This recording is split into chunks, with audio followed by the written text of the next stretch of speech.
Hello, hello. Welcome, welcome. Hi, everybody. So, before we start doing readings, of course, we're going to do a little invocation to call in the spirits. I ask that you please drop your questions in the little question box right here. It's a lot easier for me to keep track. Let me pin a comment really quickly.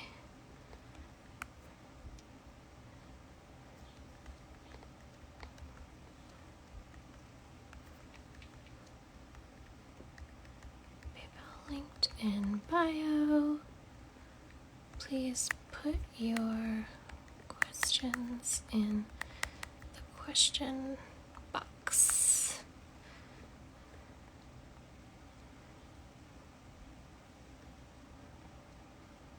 Okay, so if you haven't already, you can send your donations via Venmo or PayPal. They are linked in my bio. Please use this little question feature to drop your questions. Let's get started by first relaxing into our seats. Let's close our eyes. And together, let's take 3 big deep breaths in through our noses and out through our mouths.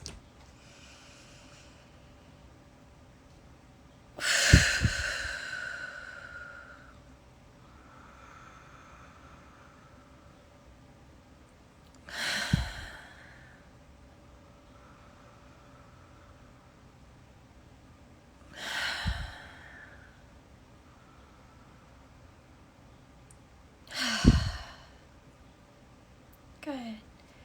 Keep taking those big deep breaths as we call in the spirits.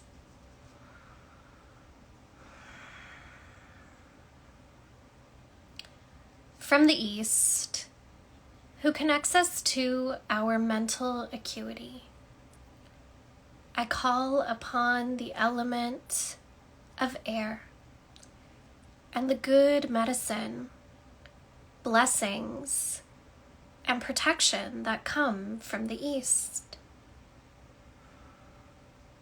Welcome. We ask that you assist us in facilitating a good and strong container for truth, wisdom, clarity, and protection today. Welcome good medicine that comes from the east.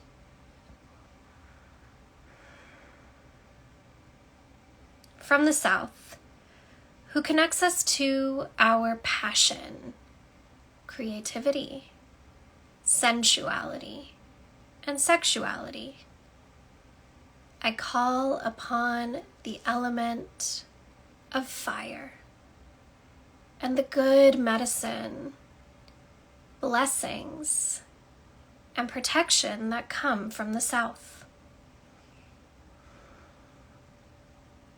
Welcome. We ask that you assist us in facilitating a good and strong container for truth, clarity, wisdom, and protection today.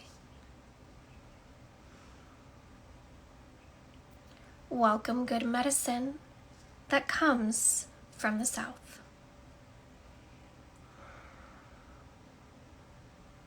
From the west, who connects us to our emotions, the dream world, the dead, and fluidity, I call upon the element of water and the good medicine, blessings, and protection that come from the west.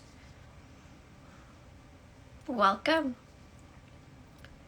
We ask that you assist us in facilitating a good and strong container for truth, clarity, wisdom, and protection today. Welcome good medicine that comes from the West, from the North, who connects us to our physicality, the material world, resources, and cultivation. I call upon the element of earth and the good medicine, blessings, and protection that come from the North. Welcome. We ask that you assist us in facilitating a good and strong container for truth, clarity, wisdom, and protection today. Welcome good medicine that comes from the North. From above, we draw down the golden light of Creator, down from the heavens, into our crowns, moving down through our central channels, plunging into the soil, connecting deep into the center of this good earth. We welcome this golden light as it neutralizes all that does not serve us in this moment.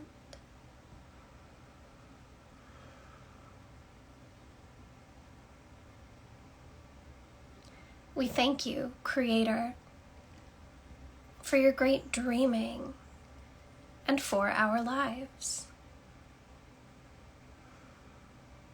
From below, we draw up the silvery center of this good earth, up through the soil, into our bodies, moving up through our crowns, stretching high into the heavens. We welcome this silver light as it neutralizes all that does not serve us in this moment.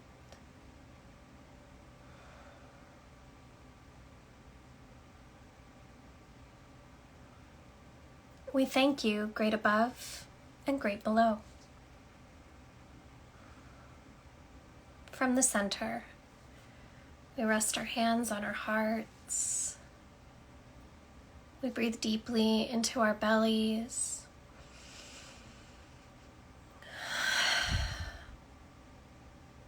And we listen to the seventh direction within us.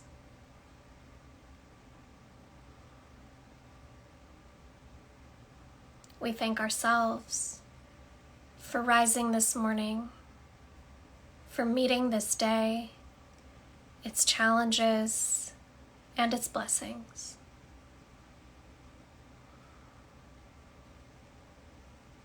Benevolent spirits of the cosmos, our Father Sun, our Grandmother Moon, our good Mother Earth, ascended ancestors, wise and well, good spirits, guardians, gods and guides who surround, support, and uplift each and every one of us gathered here today. We thank you for being with us now. We thank you for your blessings and your protections, now and always. We thank you for your wisdom, guidance, and truth through both the shadows and the light. We thank you, Creator and Creatrix, for this moment. And we thank all the versions of ourselves, past, present, future, and beyond, for aligning here now. May our hearts be open, and may we be ever present to receive.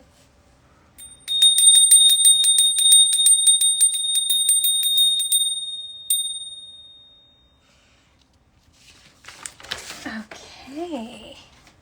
It feels like a busy room already, so let's get started. I think only one person sent their question ahead of time because they won't be here for the live. So I'll start with that question and then I'll get to the questions in the box. For those of you who just arrived, if you would like a reading, you can send a donation between $11 and $111 via my Venmo or PayPal. You can find them both linked in my bio. So let's start with Dipped in Gold, who submitted their question ahead of time. How can I be in closer relation to my guides? They feel farther in the summer. Interesting.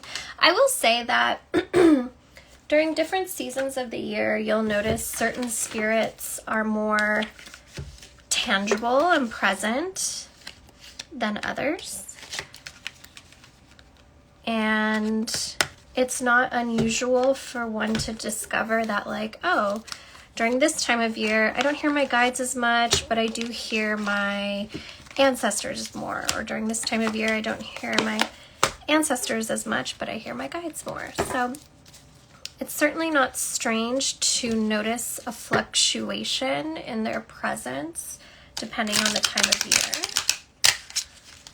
And the seasons of your spirits will be different for everyone.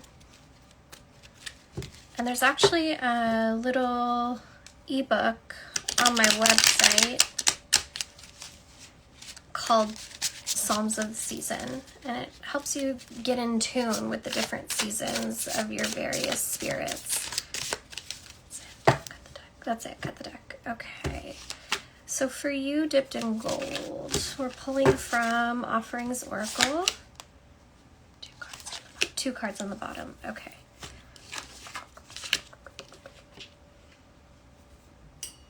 Are we reading reversals? Sort of, okay.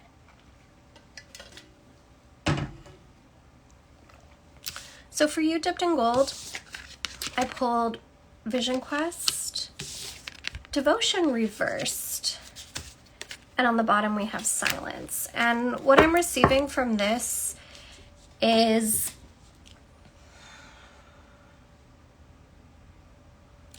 there are times when we are moving around a lot and we find that we can still communicate with our spirits as we're bouncing around from task to task, from obligation to fun time and what have you. But then there are other seasons where you're not going to hear your guides as much on the daily because they need you to sit down.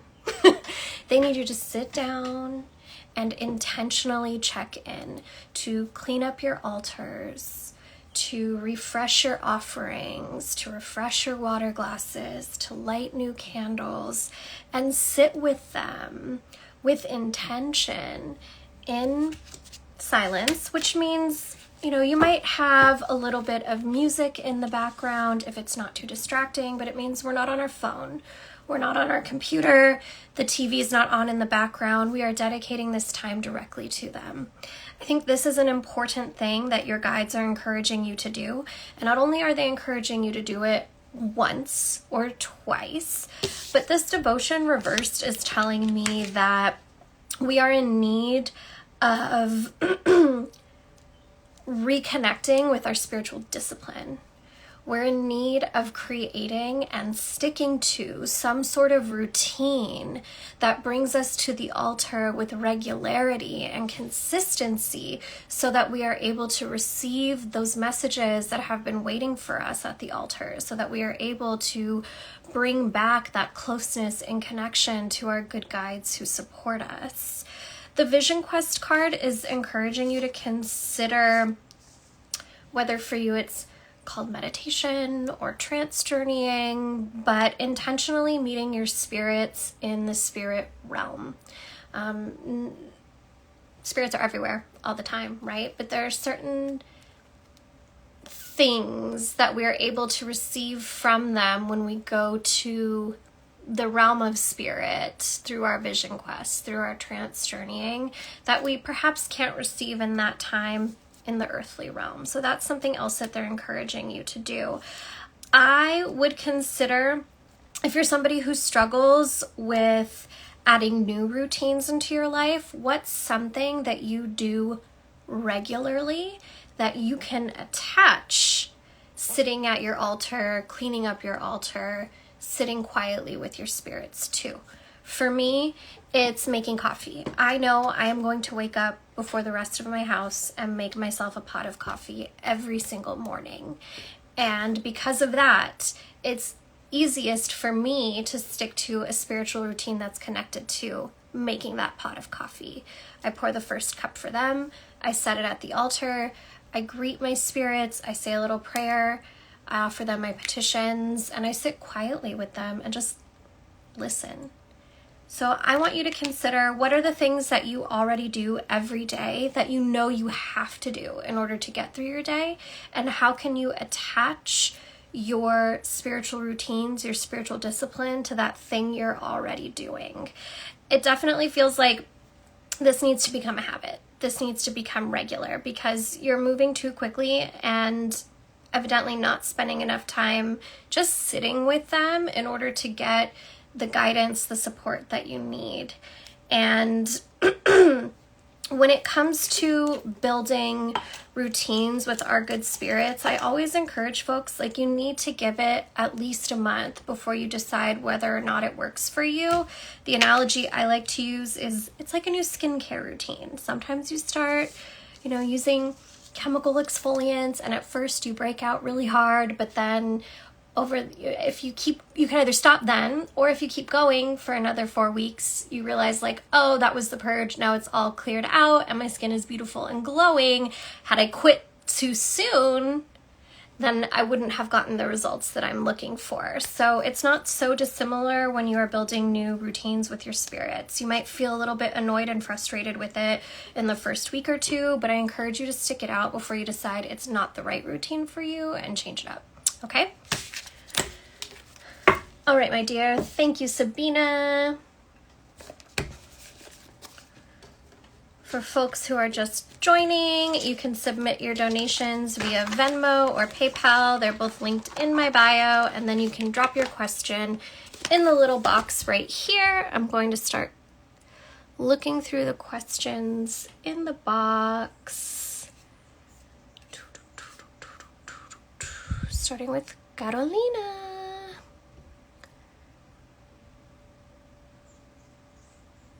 What are my guides, ancestors' relationship to me, if any?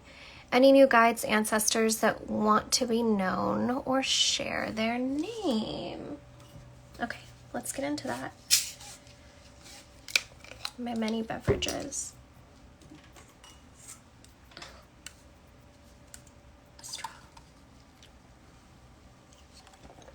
Okay. This deck. Okay.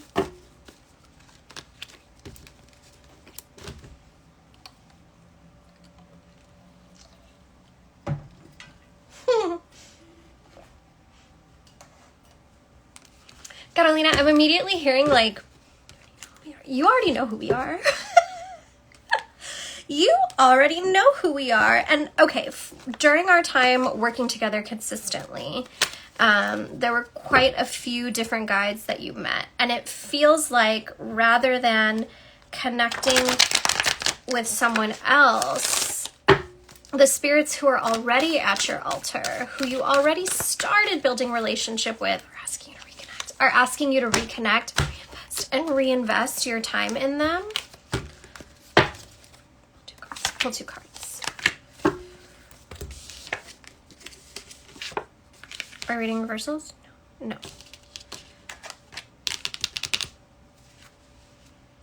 On the bottom of the deck, we have the Five of Cups, and that's followed by the Hanged One and the Knight of Wands, Carolina. So what they're telling me is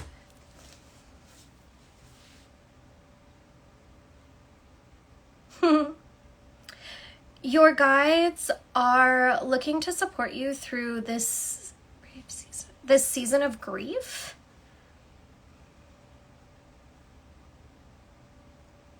They want to talk to you about ways to nurture yourself through this experience of grief. They're talking about how they really want you to slow down a little bit. They know you have so many plans, so many ideas, but there's also this part of you. But there's also this part of you who's sad about the doors that is a little bit sad about the doors that you have closed. Even though you were right to close them. And I think it's pretty normal, though it can feel dysregulating when we shut the door to a certain path that we know we're done with, but then we feel sad about it and we're like, why am I sad? Like, I don't even want that anymore. Why am I grieving? I think it's pretty normal to be a little bit bummed when we say goodbye to something or someone, even if we know it's no longer, or they're no longer in alignment with who we are, who we're becoming.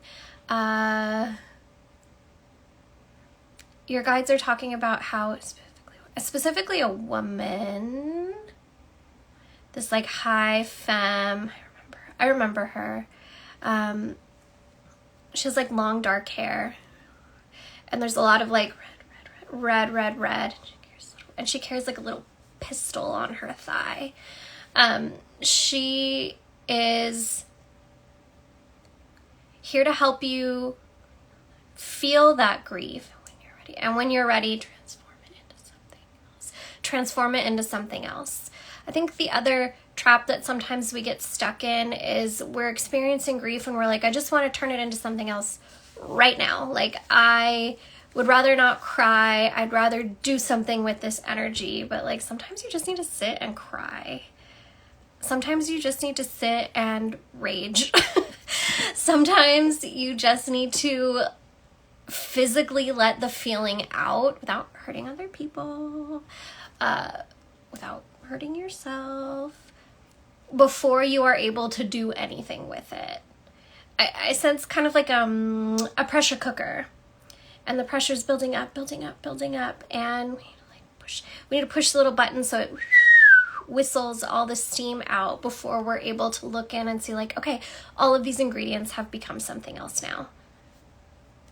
They're saying to be patient with yourself. And I keep seeing her, she's like, you already know me. You already know me. And she's like flipping her hair. She's very fabulous. She's like, come talk to me. She's like, you want to meet all these other spirits? You need to go through me. And she's looking at you like, you know this.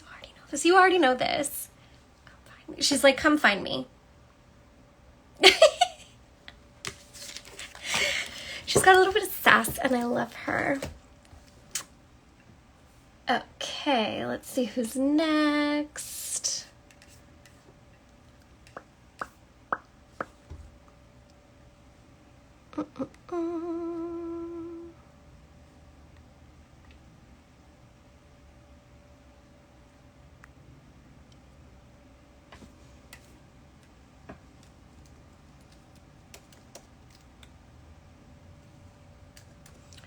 Be sure to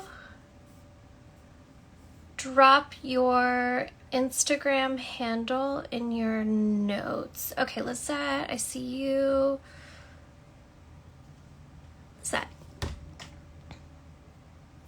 I would like to know how to get closer to my spirit guides and who they might be. You got it.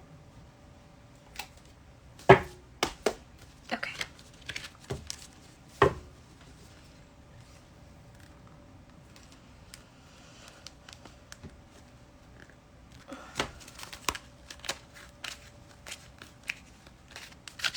Haven't used this deck in a while. It's a little stuck.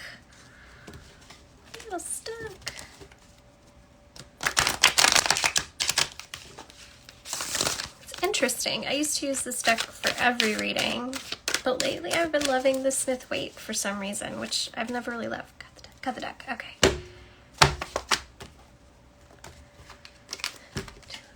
Two of these for who I am. One of these for how to connect with me. I'm immediately feeling like a femme energy. What are your pronouns? She's got like a 1960s roller set hairstyle, the kind you sleep in. Her hair reminds me of, did you see that Thing You Do? Charlize Theron plays Tina, and there's this scene where she's got the like blow dryer around her head, and then when she takes it down it's like a perfect roller set. That's what her hair looks like, except it's brown. She's brown. She wears red lipstick, but it's kind of an orangey red. Do I cut this or pull from the top? Cut the deck. Okay.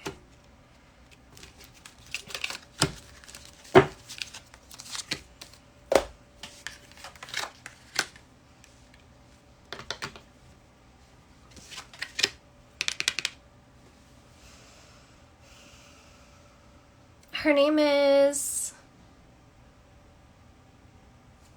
starts with an R or a P? R-O-N-D-A.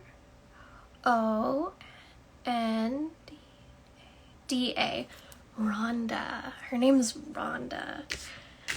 Rhonda with the good hair. What I pulled for her is that's so weird. I shuffled those cards. I pulled the Knight of Wands reversed and the Hanged One reversed. And what she's telling me about herself is she's mostly showing me herself. So obviously she's got that like perfect 60s roller set hair. She has this orangey red lipstick on. She's got a sharp wing, and she said Revlon. She's very into cosmetics and decorating herself. She's got this little orange dress on. There's like a sleeveless version that comes with the matching jacket. But she's also got one that's long sleeve. She wears white go-go boots and a little hat. She's an airline back then they were called stewardess. Now they're flight attendants. But she calls herself a stewardess. She's an airline stewardess. And she's talking about how like back then we could walk down the aisles with a cigarette in our hand, push the drink tray. She's talking about how she's always got a cigarette in her hand still. And she smokes Capris because they make her more interesting. She was from a small town. I'm getting like Bakersfield, Fresno, that type of vibe. She decided to become a stewardess so that she could see the world and get paid to do it. She wanted freedom.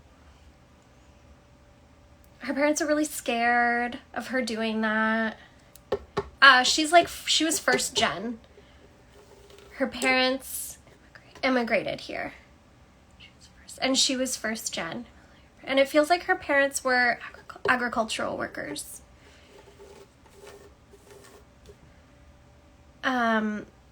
She definitely came from like a strict Catholic household. It'd be like that sometimes.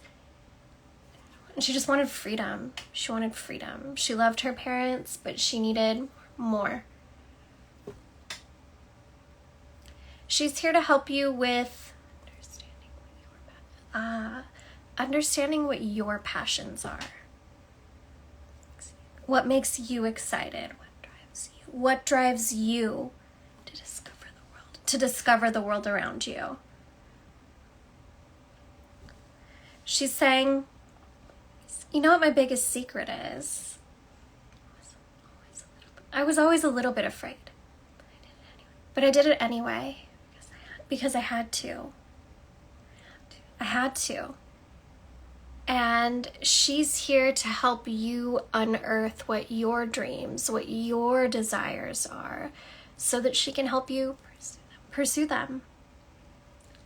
She's like, talk to me. But she showed herself picking up this like orange. Orange is really her color, that like deep orangey, that reddish orange.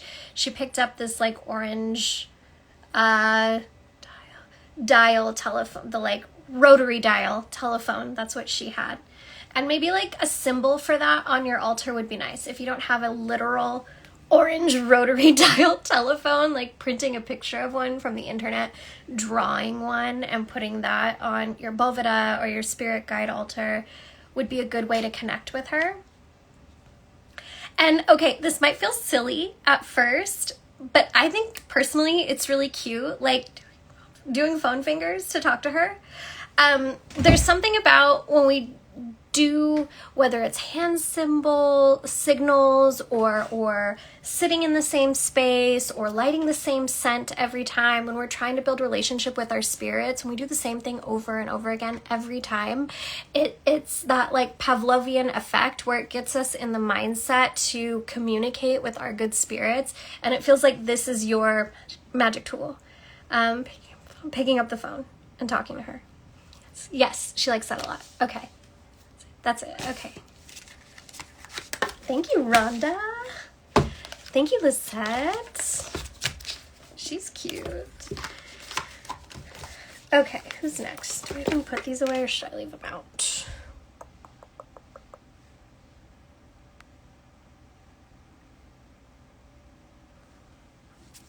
All right. Oatmeal Mommy. Oops. Okay, I'm just trying to check everybody off the list as I go so I don't get confused.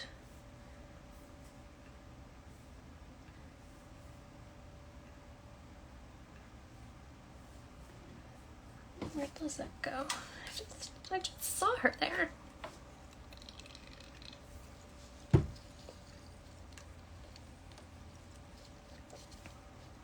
Okay. Oatmeal Mommy. That's a fun name. All right. Oatmeal Mommy, you're next.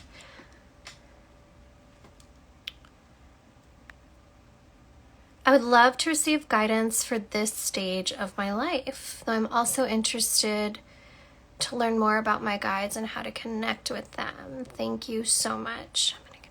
I'm going to do the second half of this because in learning who our guides are and building relationship with them, you are able to receive guidance from your spirits at any time without my help. And I feel like it would be more of a service to you to get to know who your good spirits are. So let's start there. Is this the right deck? Yes. Yes, they're loving this deck today.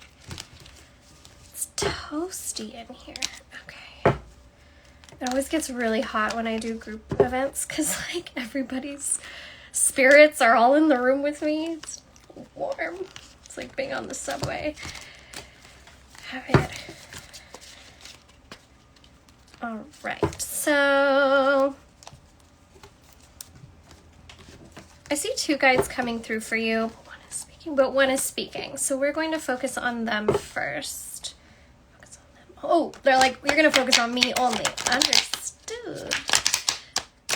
We're going to focus on them, period.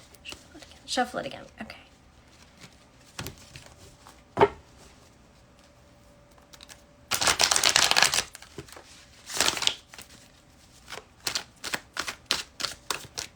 They're kind of mysterious at the moment. I don't know that they're shrouded or if they have kind of like a dark light around them.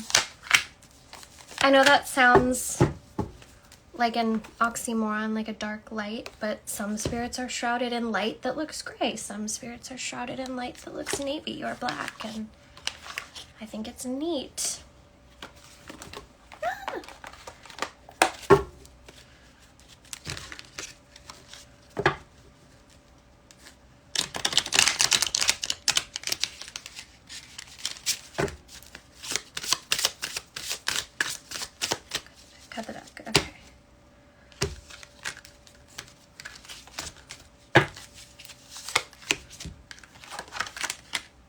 I knew that card was gonna come out. That's so weird. That's so funny. I love it. I saw this coming. The High Priestess, which absolutely makes sense because of the mysterious nature of this particular spirit. They're shrouded in this inky blue, almost black light. Sparkle, sparkle, sparkle, sparkle. I see little twinkles, almost like twinkles of stars in their shroud. Kind of like they're shrouded with the night sky. Ugh. Shrouded in the night sky. Ugh. I think that's beautiful. They are very old. They've been around a lot longer than humans. They've been around a lot longer than Earth.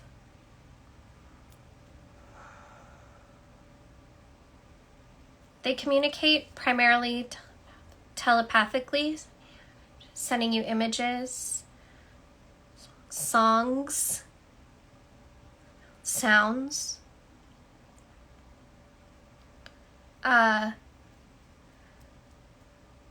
Speaking like for myself, I tend to, as y'all have noticed if you've spent any time with me, I like vocal stim in song because life is musical. But do you ever get like a particular hook of a song stuck in your head, or like just the bridge stuck in your head over and over, and then you have to listen to it? Like that's this particular spirit like trying to tell you something through the lyrics of the song. They also really enjoy sending you messages through bibliomancy. So I would think about what kind of books are you interested in that feel almost sacred to you. And maybe they are like a designated spiritual or religious text, or maybe it's just a novel that feels so sacred to you. Like I love The Alchemist and do bibliomancy from that. But I would consider like what are one or a few texts, books that feel sacred to you, and keep them on your altar, because this particular spirit communicates through bibliomancy quite often, especially when it comes to divination. Like they're showing me tarot cards and they're like, no, like, don't like. You can't really see their face at all. Again, like this shroud of stars goes from top to bottom and like kind of puddles out. And they're very tall. I have a feeling like you may have seen this spirit a few times before and maybe even were like a little bit scared of them, which again isn't unusual because we all live in, 2024. We're all conditioned subconsciously, consciously by Eurocentric beauty standards. And so when we see a spirit who's not like an angel the way they've been depicted in media, pop culture, and art, we're like, oh no, is that bad? Also, like if you grew up in Catholicism or Christianity, we're like, oh no, everything that's not the Holy Spirit must be bad. But this spirit is pretty incredible.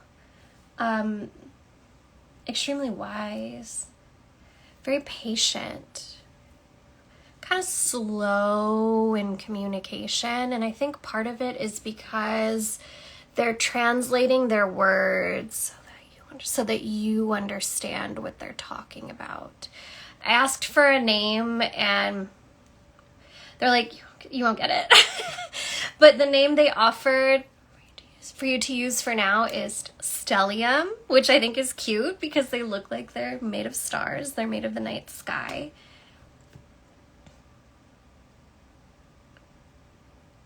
And right now their focus is helping you figure out how you're supposed to show up in this world. And yes, that includes your access to resource, like how you bring in dollars, time, food, what have you, whatever resources it is that you need.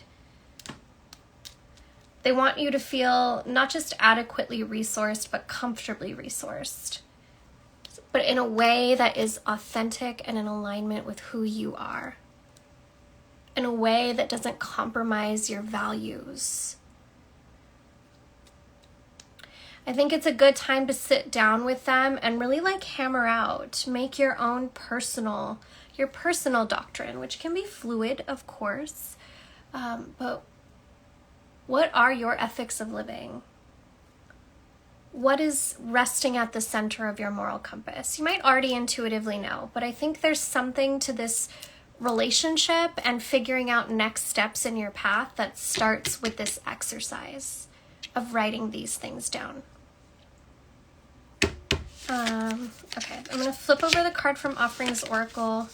Open your eyes. Okay, for how you can communicate. Oh, I pulled the music card. So playing music, listening to music. Also, I love that it's this inky blue and that we have an angel here because they're like celestials. And then I put jasmine on this card because it looks like a star. Beautiful. Magic's real. Playing music is an excellent way to connect with this good spirit. You know what's interesting is all these pentacles, like the pentacles are all stars. Stars. And now I'm hearing, was it Moby? No one can stop us now. We are all made of stars. I'm aging myself. Okay, cool. Thank you, Oatmeal Mommy. That was beautiful. Beautiful question. Beautiful spirits. Hi, friends. Oh my God. Hi, friends. Okay. I'm going to scroll to the bottom really quickly. I'm going to try to jump around a little bit.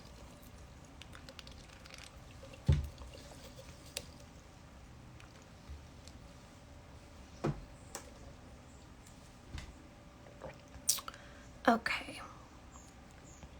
Liz Finley, thank you so much for being with us like this again. You're welcome.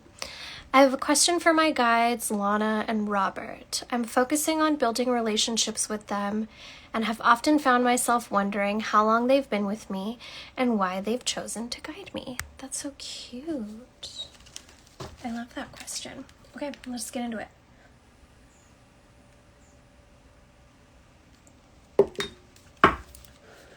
We don't need cards for this.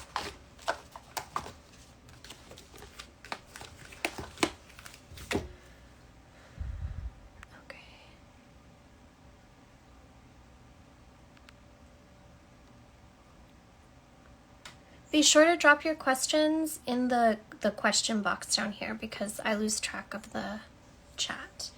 Okay, Liz. Lana is coming through first. She's definitely the boss. She's your guía principal, your main guide. She's very, she's got really good posture. Kind of like proper, but a little bit silly too. She's been with you since... She's been with you for 2 lifetimes. She says this one and the one prior to you entering this body. She sits like someone who's about to have their portrait... I don't know, I'm not getting that her portrait is being painted. I'm getting that it's one of those early cameras where you had to sit for a long time. And like, you know, the person had the little flap they would put over their head and lift the thing and the like bulb would crack and it was really loud and you had to sit for it. That's how she's sitting when she talks. I feel like her buttons go all the way up to her neck. And her hair's in a bun. She's been with you for 2 lifetimes. She says that again. Since birth. And she's telling me, I'm going to start channeling. She's just going to speak through me. She says, I didn't choose you. We were chosen for each other. For there is a power greater than us all. A power that is the source of all creation on this earth and far beyond it, who puts together the pieces of this universe like a puzzle. And like this puzzle, we are two pieces that fit perfectly together. I did not choose you, and you did not choose me. We were made in complementary form and fit well with one another. And so I am here.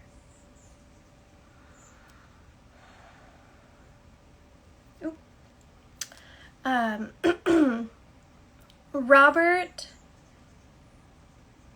is a little bit more quiet, a little bit more reserved.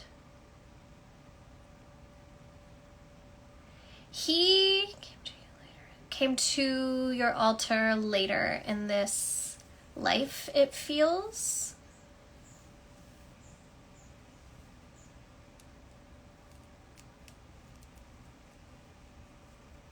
He's talking about in passing through his time in the gray place. He was able to get to a position, is the word he's using, where he was able to offer guidance unto others. And when this moment arrived, that's when he was brought to you. You look like you are about 9 or 12. I'm getting like somewhere between, he's saying 9 or 12. I feel like that's a big range. But somewhere in those like preteen years is when Robert showed up. And a part of me wonders if you felt like you were imagining him at first.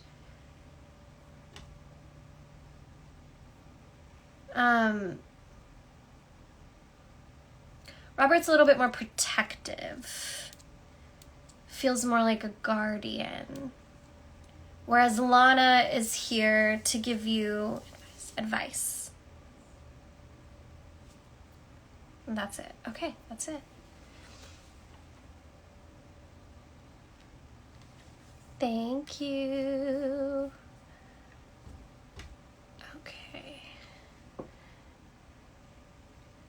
Hi everyone. If you're just joining, we're doing spirit guide readings today by donation. You can send your donation via the link in my bio. Venmo or PayPal. Venmo is preferred because PayPal's annoying. And then you can drop your question in the little question box below. Please don't put your question in the chat. I won't see it. It'll be gone forever. Okay. Who's next?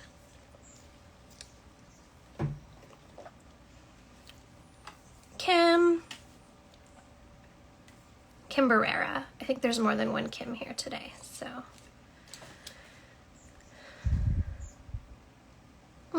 A message for my saddened heart. Yes. Right.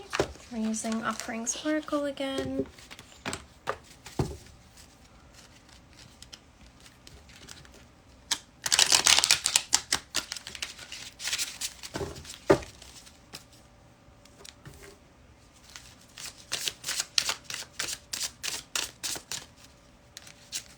Cut the deck. Okay.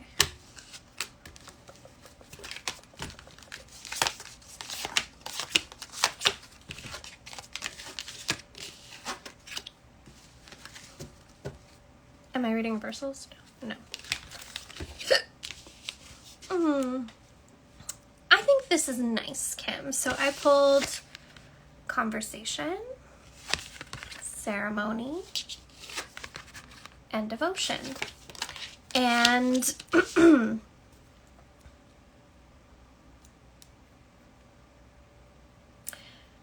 this heartache that you are experiencing, it comes at a time of major growth and transformation. And with growing often comes growing pains.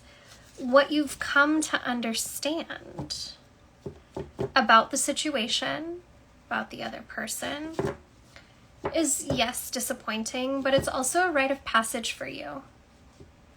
It is the moment in which you get to turn your focus back on yourself, but also it's the moment in which you are being called to rise up and be in control of your own life once again, rather than letting the whims of this other person be what controls your choices, your actions. A ceremony for this rite of passage, a ceremony for your saddened heart, a ceremony to close the door to what is now done, like 10 of Swords, done, done, done, and welcome in the new chapter would be really beautiful for you.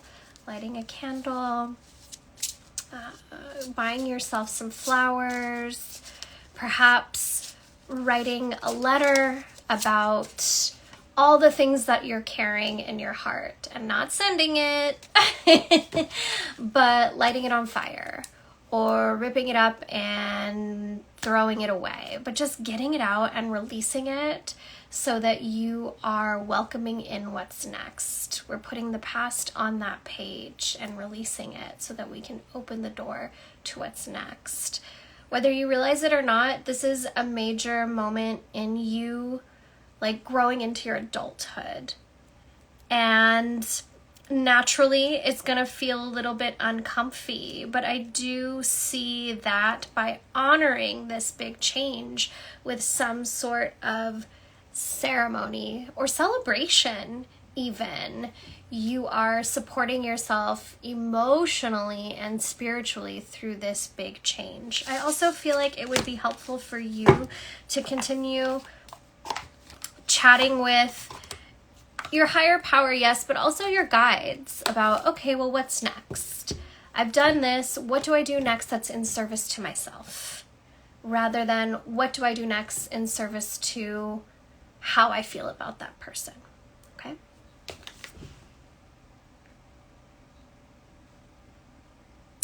All right. That was a good one. Let's see who's next. Jump around a little bit.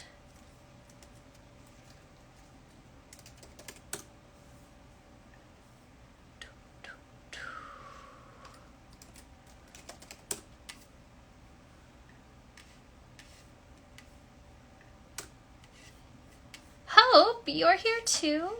Okay, that's exciting.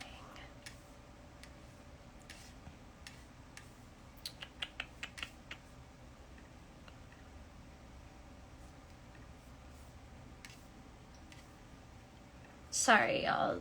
This process is slow. Femme of Pentacles. Femme of Pentacles, will you just... Oh, you're Luna. Okay, boom. I answered my own question. Just kidding. Wait,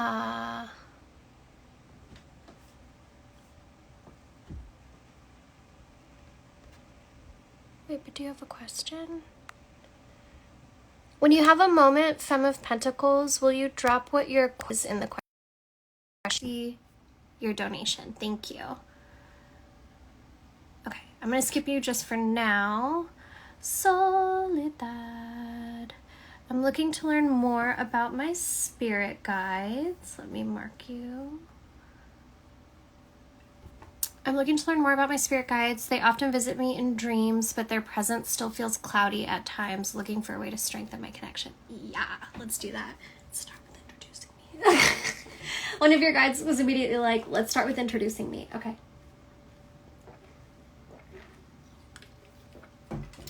Let's start with introducing you.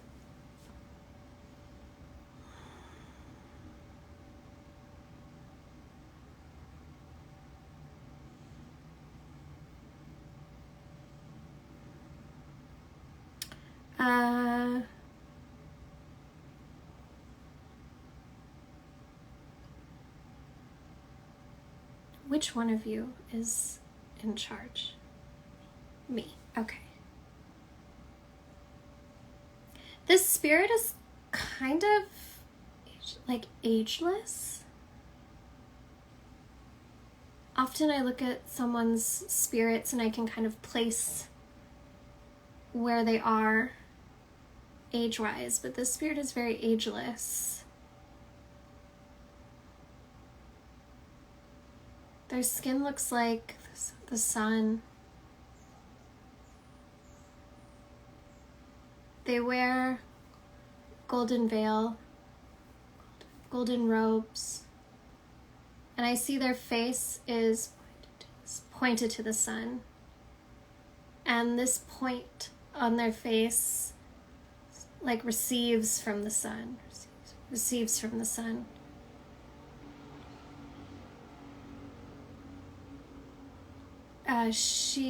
What are your pronouns? I, okay. What name may I call you?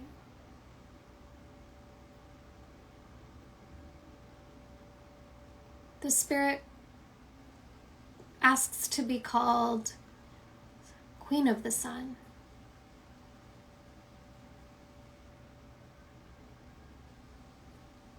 Queen of the Sun is of this earth. At one time walked amongst the other humans, but is an elemental and a guardian now. No longer burdened by human form.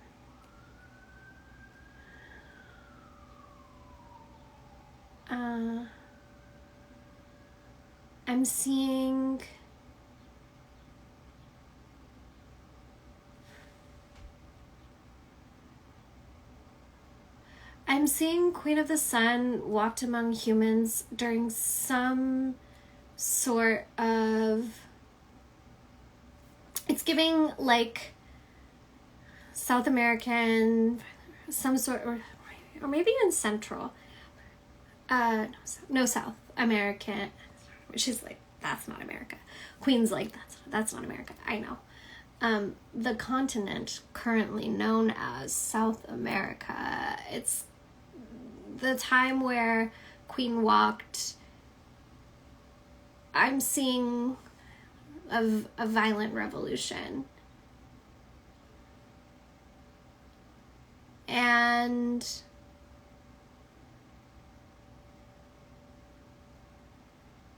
I'm kind of getting like Chile, like it's further down.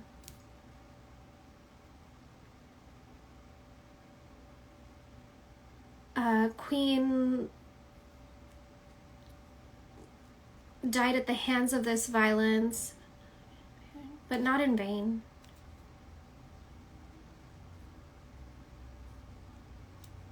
Queen became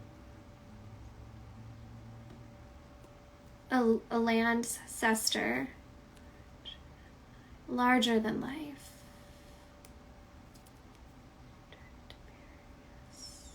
Queen says they try to bury us, and we become the gods. We become the guardians, born of this soil. We only plunge our roots deeper.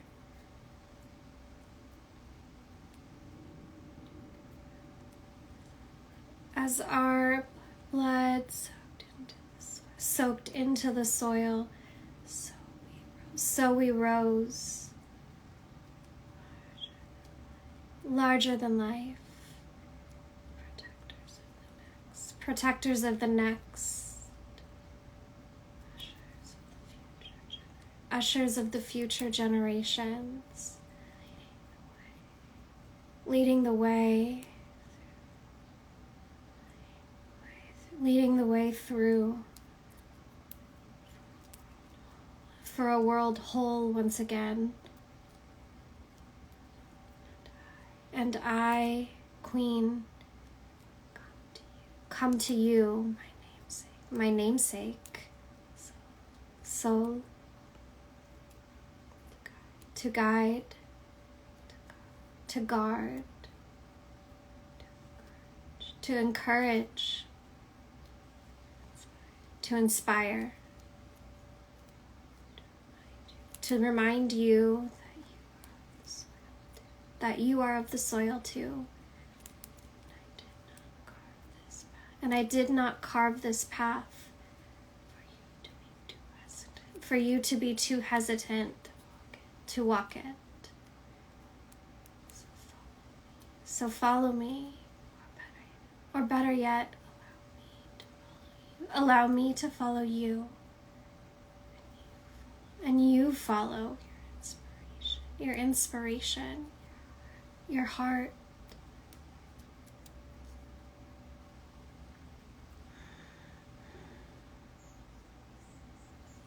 The best way to communicate with Queen is,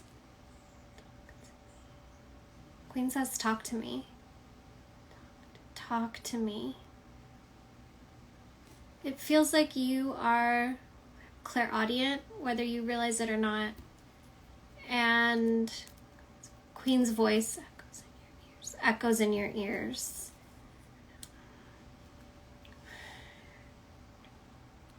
One more spirit here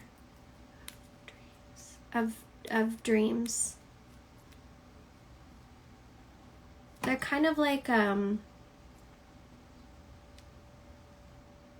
don't want to say opposites of each other, but whereas Queen is the sun, the second spirit is the night. They are the one that tends to come to you the most in your dreams, watches over you while you sleep. They come as a panther. And I'm seeing big pink flowers around them. Flowers. This panther doesn't really speak. It's a feeling. They communicate with you through a feeling.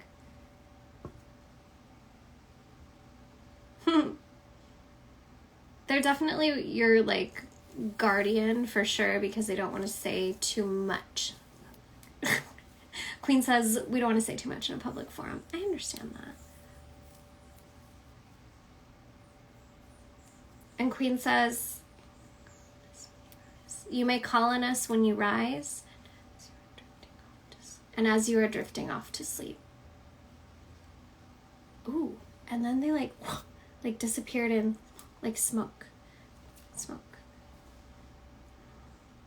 Drink water, okay. Cool. That was cool.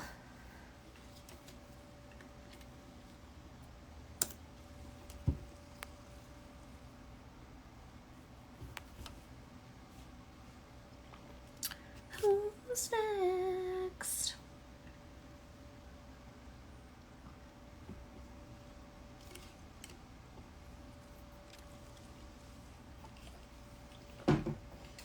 Moonchola. By the way, y'all, if you like live tarot readings, go follow Moonchola because she is a real one. Okay.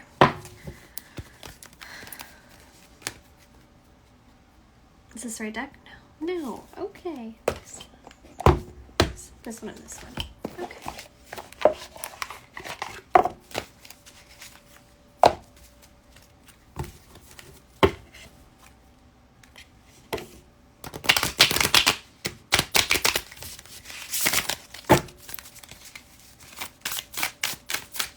Cut the deck. Yes. Okay.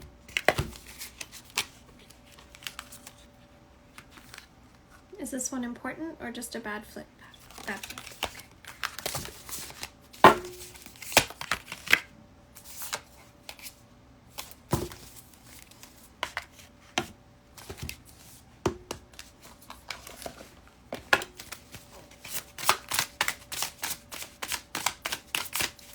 Cut the deck. Okay. Cut the deck.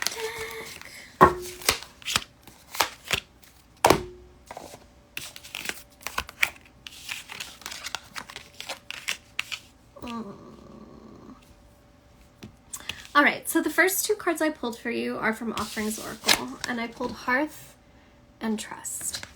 And your guides are, oh, you know what's interesting? So much, like, there's a lot of food here. There's a lot of food happening here. And I don't know about you, but one of my greatest supports when it comes to moving through grief is feeding myself, feeding my family, feeding my community. Whether I'm making something quick and easy from the freezer, or I am building something from scratch, pouring my whole heart into whatever it is that I am conjuring up on the stove, offers tenderness and comfort to my heart when it is sore. Why am I crying? I want to make sure that, like, you're allowing yourself to cry enough. I want to make sure you're allowing yourself the space to cry enough. It's hard when you're the mom because we feel like we have to be strong for everybody. But I also believe that it's good for our kids to see us a little bit vulnerable. It's good for our kids to see us showing our emotions, because where else do they learn other than from us? And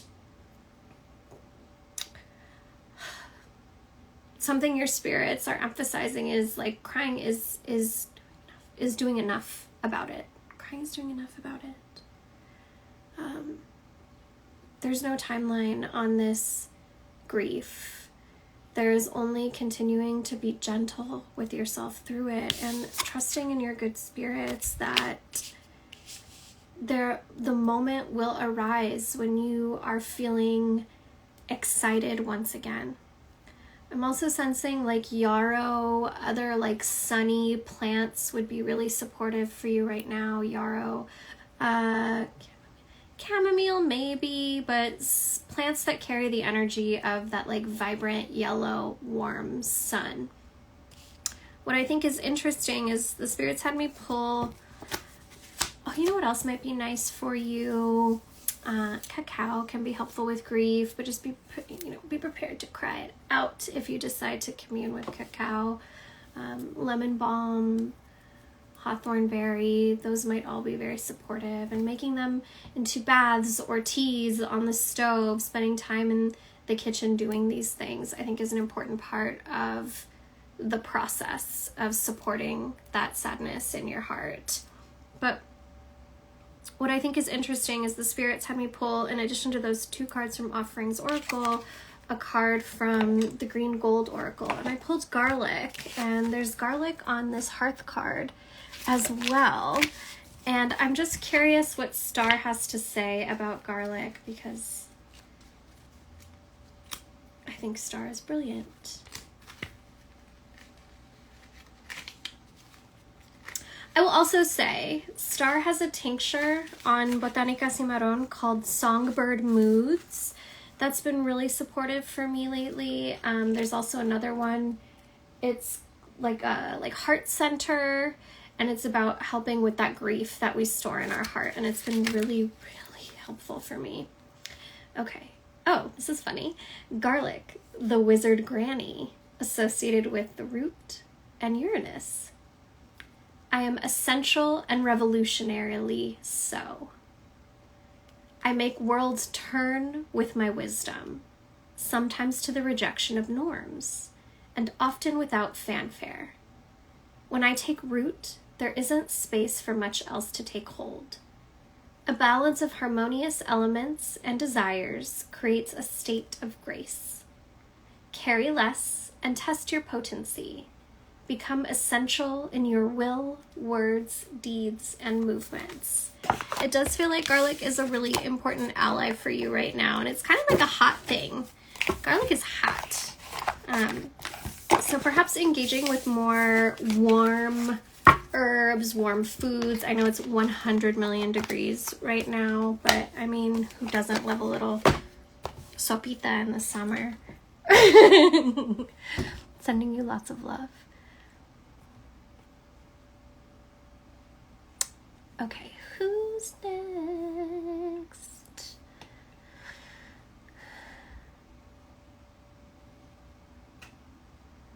All right, Plant Girl. An introduction to your guides. Okay.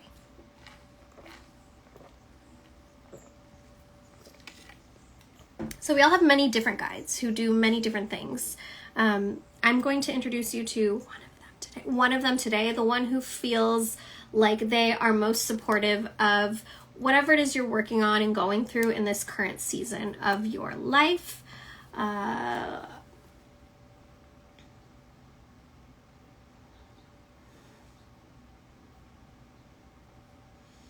feeling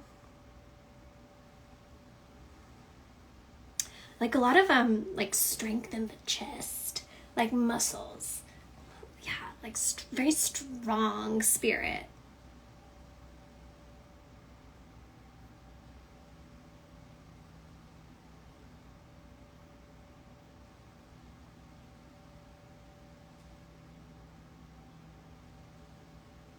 Who am I talking to?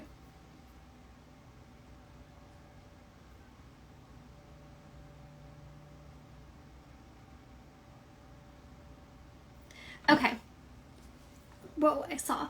All right. So there's definitely an angelic presence that's coming through for you right now. It feels like they feel like, I keep hearing over and over again, St. Michael, St. Michael, St. Michael, St. Michael.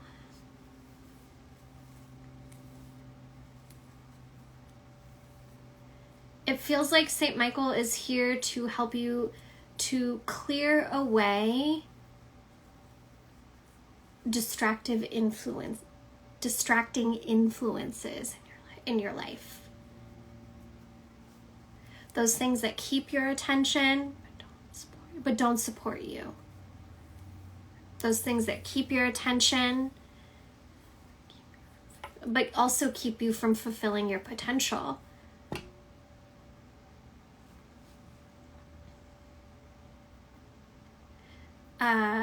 They're talking about how you're too busy looking over here to see the path in front of you, to see this path in front of you. And we need to clear these distractions away because they keep pulling you away from fulfilling your destiny. He's talking about how like indulgence gets confused with desire and passion, and how we can indulge in the things that we are passionate about. We can pursue our desires. But there are desires that rest on the side of encouraging us to fulfill our potential, to fulfill our destiny, to fulfill our legacy, to become a good ancestor upon our last breath. And there are like indulgences and desires that keep us earthbound and keep us from feeling whole, feeling full. It feels like St. Michael is here to help you weed through the garden, prune the tree, so that you can focus on what's really important to you. And I think what's important to remember is like, you know, especially if you come from like purity culture or Catholicism, we can feel like there isn't room for fun and frivolousness when we are moving in alignment with our path, with our destiny, and that's just not true. But, you know, the lesson of the Devil card is that there are certain things that might be fun and frivolous and fancy-free, but that can bring us to our downfall. And there are also things that can be fun and frivolous and fancy-free that help us let loose so that we can continue working towards our dreams. And it feels like distracting relationships, distracting habits. That's what the sword is here to help you cut ties with for now. I would start talking to St. Michael more regularly, building a relationship with him, because when we are in a season of having to clear away distractions, we can become more vulnerable to those spirits who want to encourage us to keep connecting with those habits or people that hold us back. And by anchoring yourself in relationship with this spirit, it'll help you get through this season so that you can start meeting and getting to know the other spirits of your court with confidence. Yes. Okay. Good, we're done. Okay. Cool.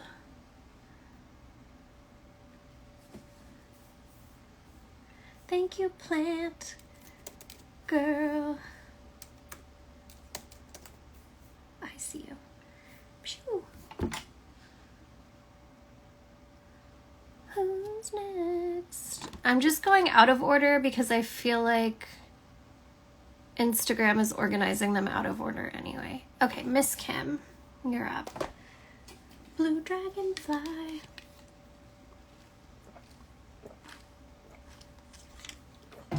Okay. Are my guides the same as those I met during my court introduction? Am I communicating with them? Well, same guides. Yes, yes. Immediately I got yes, yes. They're like, we're still here. We haven't changed. See, life is changing a lot. But they're acknowledging that like life has changed. Life has changed a lot. Yes, yes.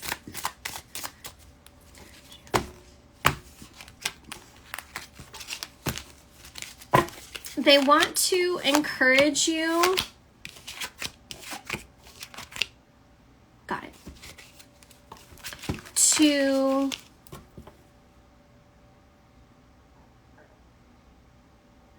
in the mornings, it feels like that's the best time to connect with them. Whether it's, you know, like I always say, while you're making your morning coffee or your morning tea, whatever your morning routine, maybe it's right after you brush your teeth or when you're standing in the shower. I did pull the water card for you. I find that standing in the shower, because that's usually the one alone time a lot of us get is the shower. But I find that spirits are very communicative because there's also something like really ritualistic about the way we wash our bodies, wash our hair, wash our face. Even if it's not always an everything shower, we kind of do the same thing each time. At least a lot of us do. And I find that that's a really good time to communicate. We tend to have less distractions going on because we're just focused on the tasks in the shower. And the tasks in the shower don't really take a lot of brain power because we've been doing them for God knows how long. It feels like that's a good time for you to either out loud or in your head start talking to them, or even just like let them talk to you. I find that when I'm in the shower, I will start hearing them talking to me. And then I'm like, oh, actually, yeah, this has been on my mind. Oh, I'm starting to get all of this information that I needed, some motivation, some inspiration that I needed about that particular topic, all because I'm deep conditioning right now. And I don't have my phone in the room with me to distract me while I'm doing this particular task. It feels like that's a good time for you to connect with them. That doesn't take building more time into an already demanding life and schedule. The other thing that feels important is writing. I mean, you are an artist, but I do believe journaling, and whether you realize it or not, like automatic writing while journaling is going to help you get some of those answers you need.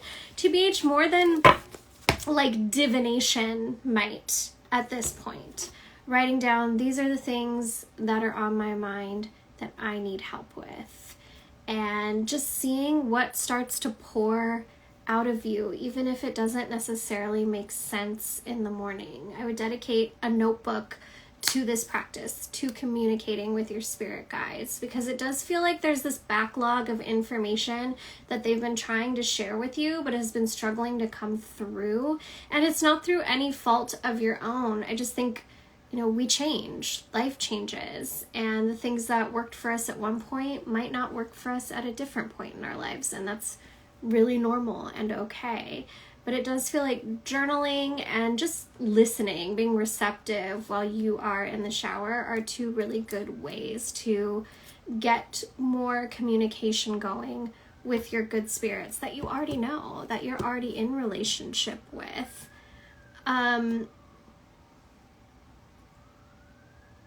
What are they saying? The next time you are washing your hair, whenever that is, I would just, as you do your shampoo, you're scrubbing the scalp, and as you're scrubbing that scalp, you're just imagining, you're not imagining because it's real, you're seeing yourself loosening up anything that is clouding your mind, your vision. You're loosening that up. Like, it looks kind of like gray, cloudy, almost like overcast right here. And I just want to make sure that when you're massaging your scalp, you're loosening up that overcast. And when you rinse your hair, you're washing it away, washing it away, washing it away. Even if someone else is helping you wash your hair, kind of like when you go to the salon, while they're doing it, you can visualize that happening. The overcastness is being lifted up and removed and washed away. They're saying that they love you and that there is hope on the horizon. And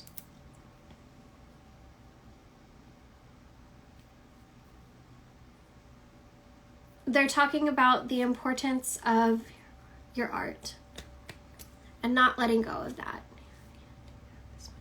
And they're saying, like, even if you feel like you can't give as much time to it as you want to or wish you could, any little bit, even if it's like doodling. They're showing me, this is funny, we don't really have these anymore, but I remember in the old days, next to the answering machine, there used to be a notepad that was for like messages left, and you would write down, you'd play the messages and write them down, and then you'd rewind the tape so that it could take new messages.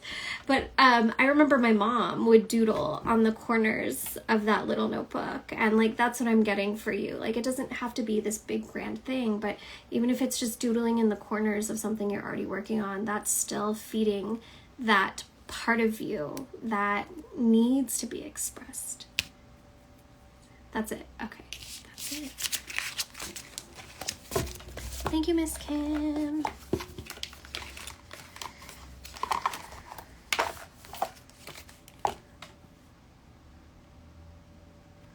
All right, who's next? Who's next?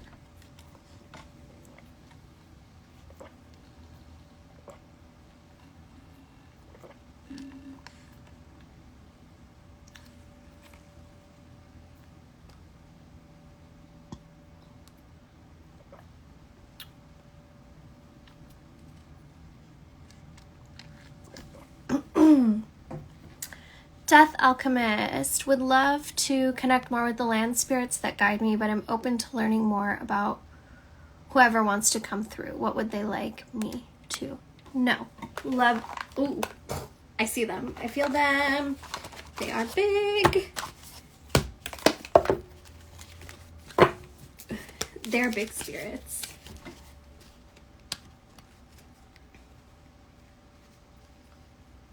There's like seven of them, the land spirits that you've built relationship with. Some of them look like spirals, like wind, dust. Some look like cacti. Like saguaros, yes.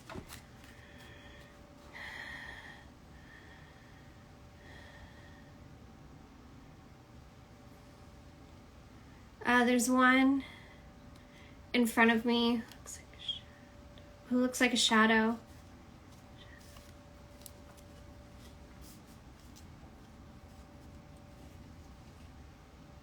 And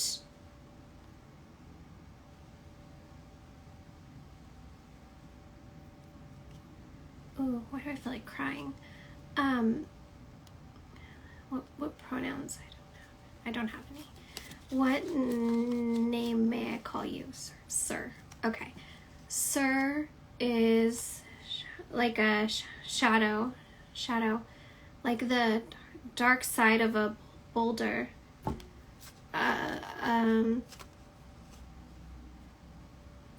Very ancient spirit of this planet, this land, needs support, elevating the good people of this soil, buried here. Oh, through like manifest destiny. Needs help elevating the spirits of the good people buried here through manifest destiny.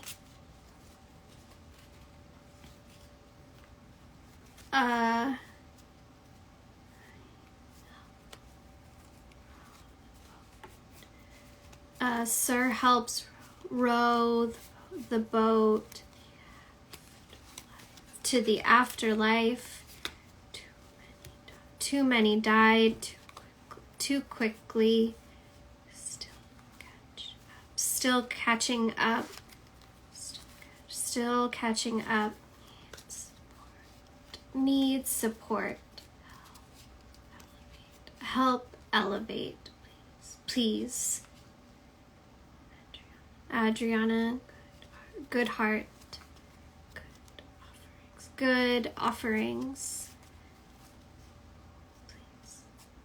Please help. Many souls left.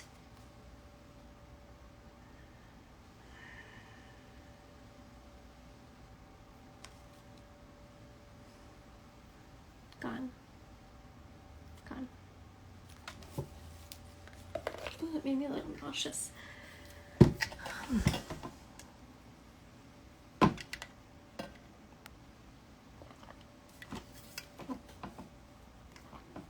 Thank you, Adriana. Okay, let's see. Who's next?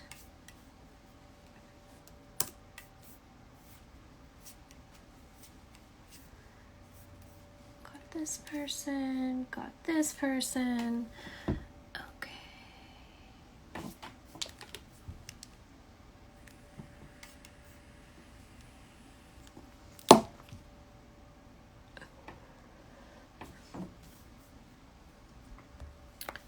Femme of Pentacles. Looking for guidance around my career and how to move forward. Feeling really burnt out and unhappy in my current role. You got it.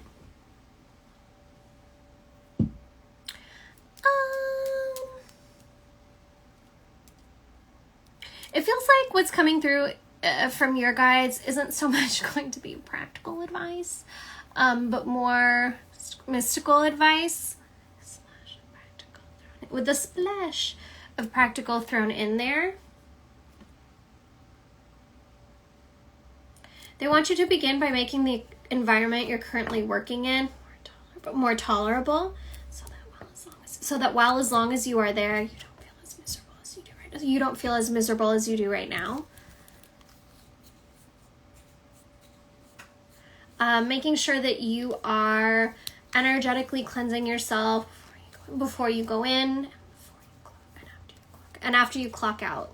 If you work from home, like you're doing it right before you turn on the screen, you're cleansing yourself, and right when you turn off the screen, you're cleansing yourself before you enter into the rest of your space.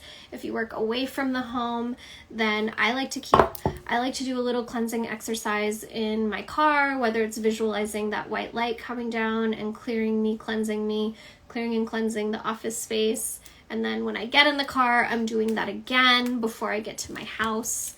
I like to keep a little spiritual cologne by the door in one of those I'm culturally Catholic. So, you know those like little holy water receptacles you dip your fingers in? I usually put some spiritual cologne in there and give myself a little splash when I walk through the door. Whatever method works best for you, just make sure you're doing it before and after your job is done.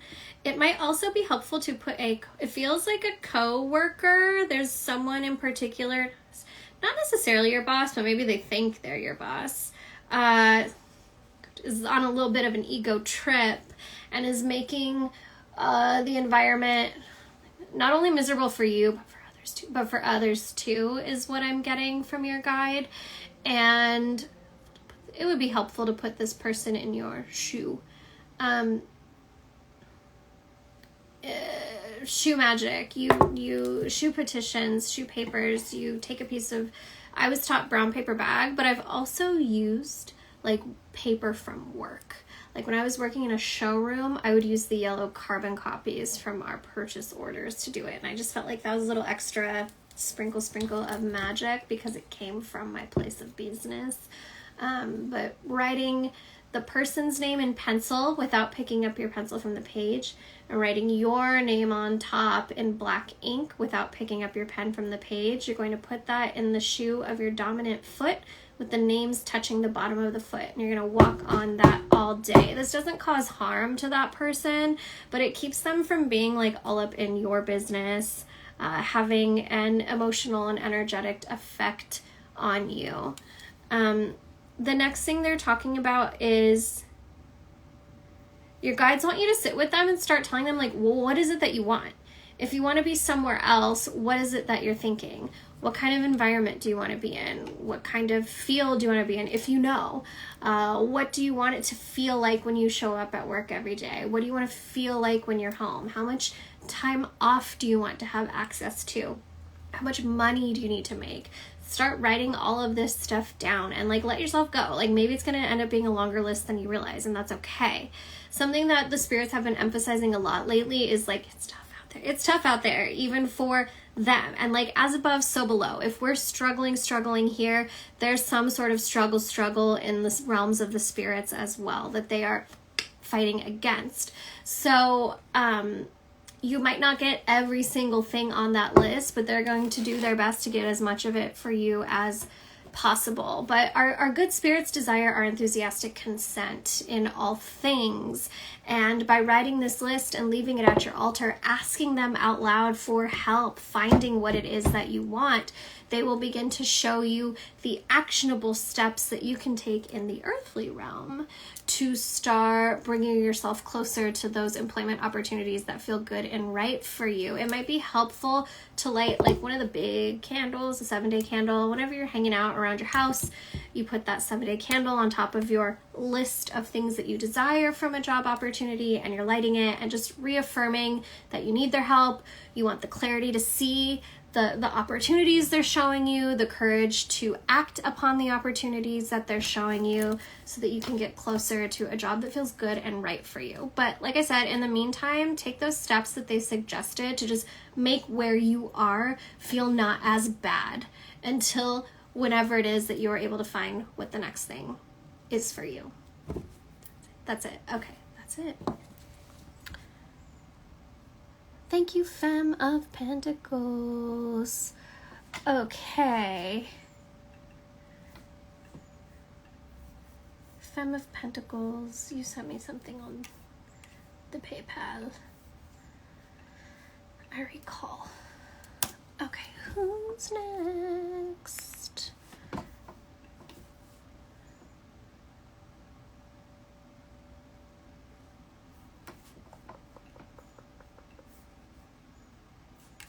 One day I'll have a faster system for this.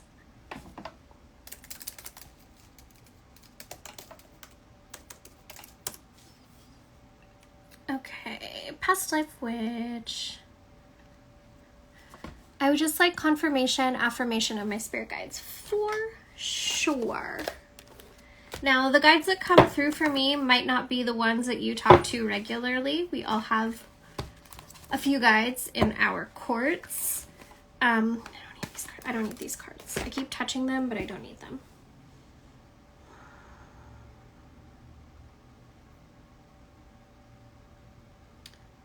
Lots of veils today.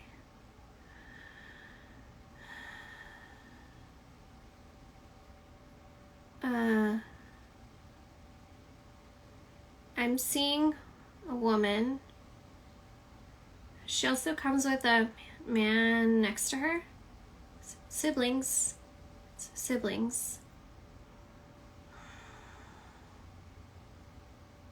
She has long dark hair,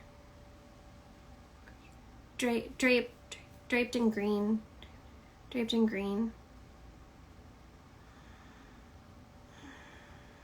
I see behind her almost like those Marian or goddess apparitions that you see at in a grotto. So that's what I'm getting. That's where she stands. She's the Morrigan. Ooh.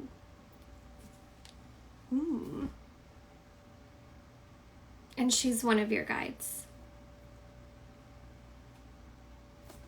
She's like, my brother's just there. He always comes with me.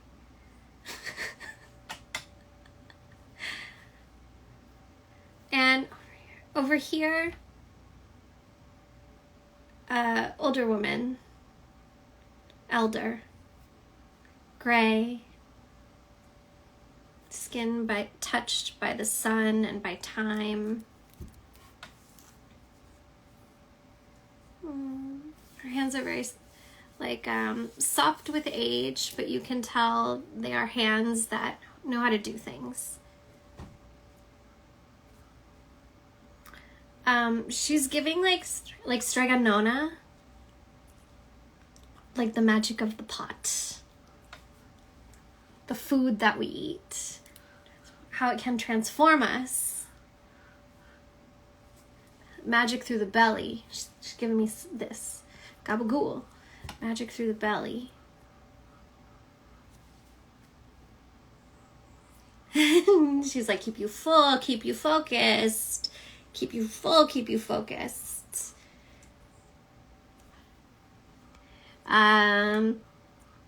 She doesn't want to tell me all her secrets, but she is talking about how there are secrets that go in to the sauce or whatever it is that she's making that day.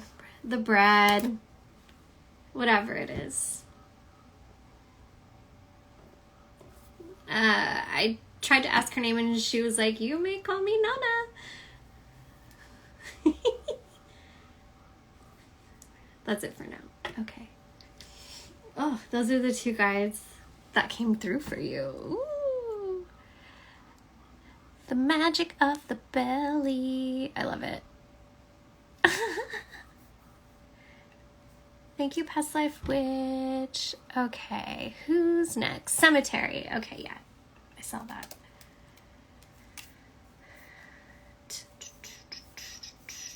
I know I saw you somewhere on here. There you are.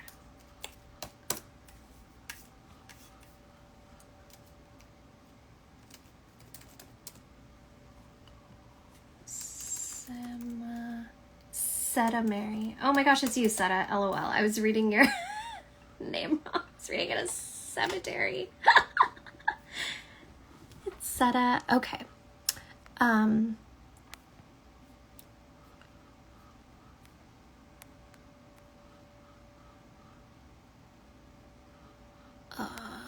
I want to pursue social anthropology degree in Edinburgh in the UK, but a practitioner advised me to look elsewhere because the environment and finances might be heavy. Would love some advice around would love some advice around this. Okay.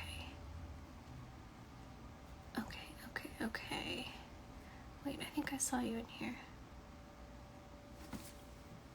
Let's get to it. Are these the right cards? No, these ones. Okay.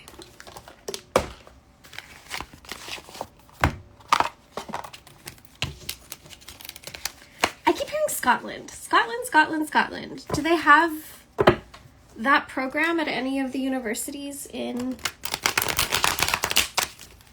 Scotland?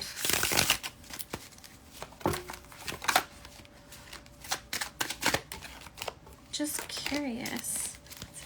That's it, cut the deck. Okay.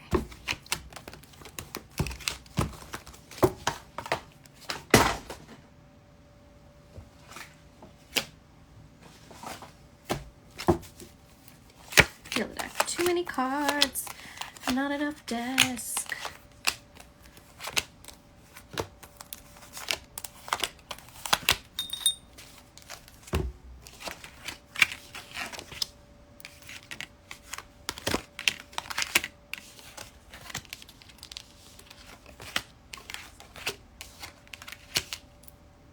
Yes, we're reading reversals. Okay.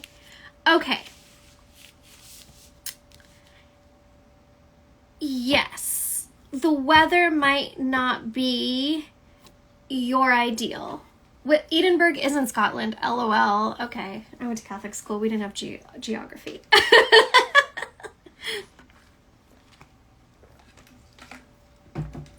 The weather might not be your personal favorite. With that said, what I'm getting is like, this is not forever. This place that you are going to be in does not have to be forever. What I am sensing is there may be some struggle in getting you there, figuring out all of the finances, filling out all of the paperwork. But with that said, I do see a lot of support, coming through for you in this process. I think you're going to be surprised by how many different people, organizations are going to want to help you get settled, get enrolled, get comfortable so that you are able to accomplish this goal that feels really important for you. Yes, there may be some challenge in navigating the educational systems of an entirely different country, but I am seeing that it's not impossible for you. It's certainly not impossible for you, and that there are plenty of people who want to help you. I think right now it might behoove you to start focusing on, how do I find those people? And the square one is like prayer, like praying to your good spirits. Help bring me into the spaces, help me see the signs, help me understand which direction to look so that I can start cultivating this community that's going to help me figure out how I get what it is that I want from this particular, educational adventure that I see for you. It does feel like things will move quickly once you start to find all the different pieces. Like once you start to find all the different partners in getting yourself to where it is that you are going. I see the Chariot here who tells you, like, don't let the fear of how many steps it takes to do a hard thing stop you from doing a hard thing. This is you. I feel like I've pulled that card for you before. It doesn't matter whether we are trying to get a degree or we are trying to move house or change jobs. Like, it's always going to be harder than just not. And it doesn't matter if you were looking for a degree in the UK or if you were looking for a degree somewhere else. There's going to be many steps that go into this process. With that said, I do see you truly enjoying the environment, surprisingly, when you get there. I think at first you might be like, fuck this, gray skies, what? Don't know. And then you're going to be like, rainbows, green, everybody's nice to me. Love it. I think you're going to be very pleasantly surprised by the environment and how welcoming everyone is and how helpful everyone is. And I think that's going to be really good for your soul. And it's going to help you push through the things that aren't always so fun about going back to school and getting a higher education degree. I think it's worth putting in the time to figure out what would it take for me to get the financial support that I need. And of course, worth asking your spirits to help you point your head in the right direction so that you can see where it is that you need to look for that support that you need. I think you're going to be surprised. I think you're going to be pleasantly surprised. All right. Who's next? Actually, I might have to take a little bio break and then we'll get back to it. I think for now, let's see, how many people do we still have?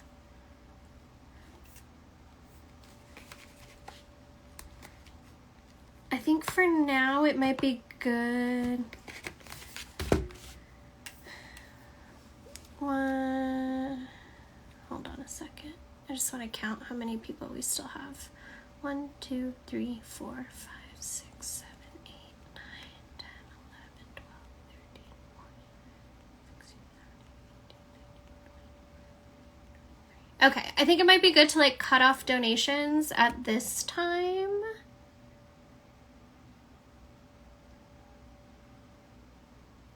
Just so that I can make sure to get to everybody. All right, I'm gonna take a quick break, go refill your water bottles, go outside, look at the sun for a minute, take a deep breath, use the bathroom. I'll be back in 5.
Okay, we're back.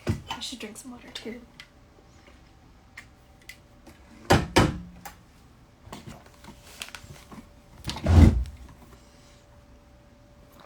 Okay, who's next?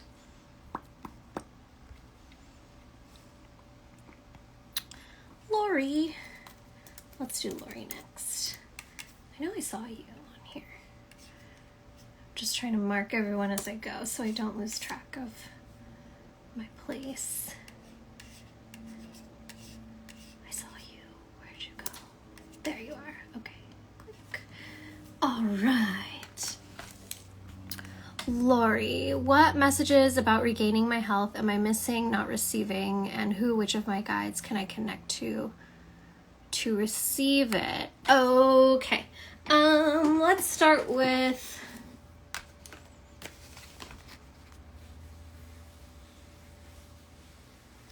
I'm definitely sensing, like, obviously I'm not a doctor, disclaimer, but I'm definitely sensing like tummy stuff. There's some tummy stuff. So if you haven't already looked into that, I think it would be worth looking into whatever's going on in your belly area. It feels like there's something there. When it comes to which guide is going to be most supportive to you in working through this health stuff,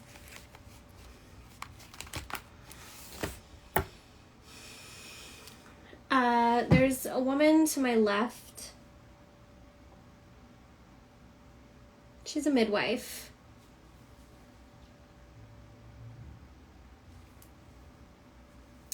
She kind of is wearing, I'm getting like 1800s from her outfit. All the buttons, the rolled up sleeves, the apron. Sometimes she wears her hair in a bun, but sometimes she wears it in a braid and you can see like her little hair sticking out of the braid. I see her in a little wood cabin. She has a very kind face. Very warm.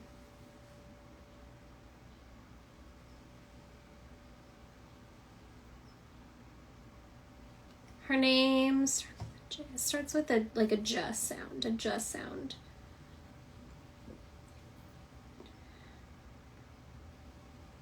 I'm getting Genevieve. And she's telling me that midwives don't just help with like prenatal and birth and postnatal care. They help with like our entire bodies through different seasons of our lives. And she's the one that's going to help you ask for the right tests, find the right practitioners. Start talking to her about what it is that you need.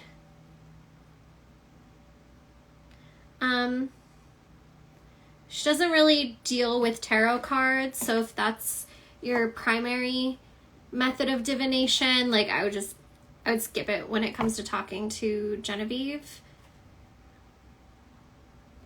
She likes to talk. She likes someone to pour her a cup of coffee or a glass of whiskey and then have a conversation. She's not very like prim and proper. You know, like she kind of sits leaning back in her chair with one arm slung over, and she doesn't feel the need to like perfectly cross her legs. She's not afraid to take up space and to advocate for the health of the patients who come to see her. She's here to help you with this process, and she will guide you through it. That's it. Okay, that's it.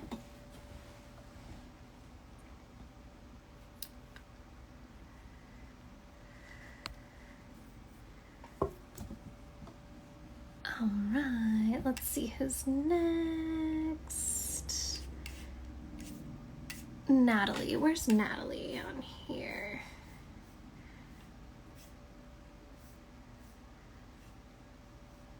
What the heck? I just saw your name and it had your... Here. Oh, I already got you, Plant Girl. Let's do Natalia. The Supernatural...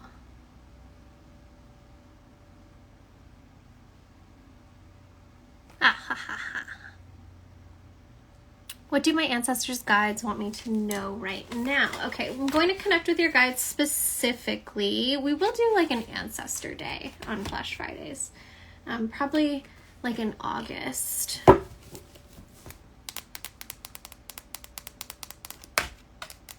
Which deck do you want me to use? This one, okay.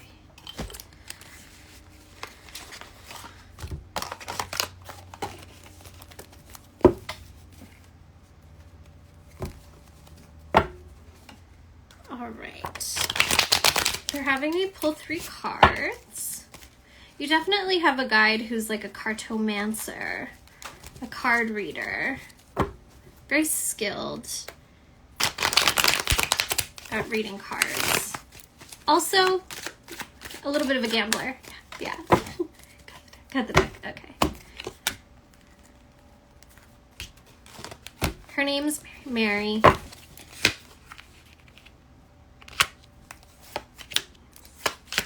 Receive, release, advice. Am I reading reversals? No.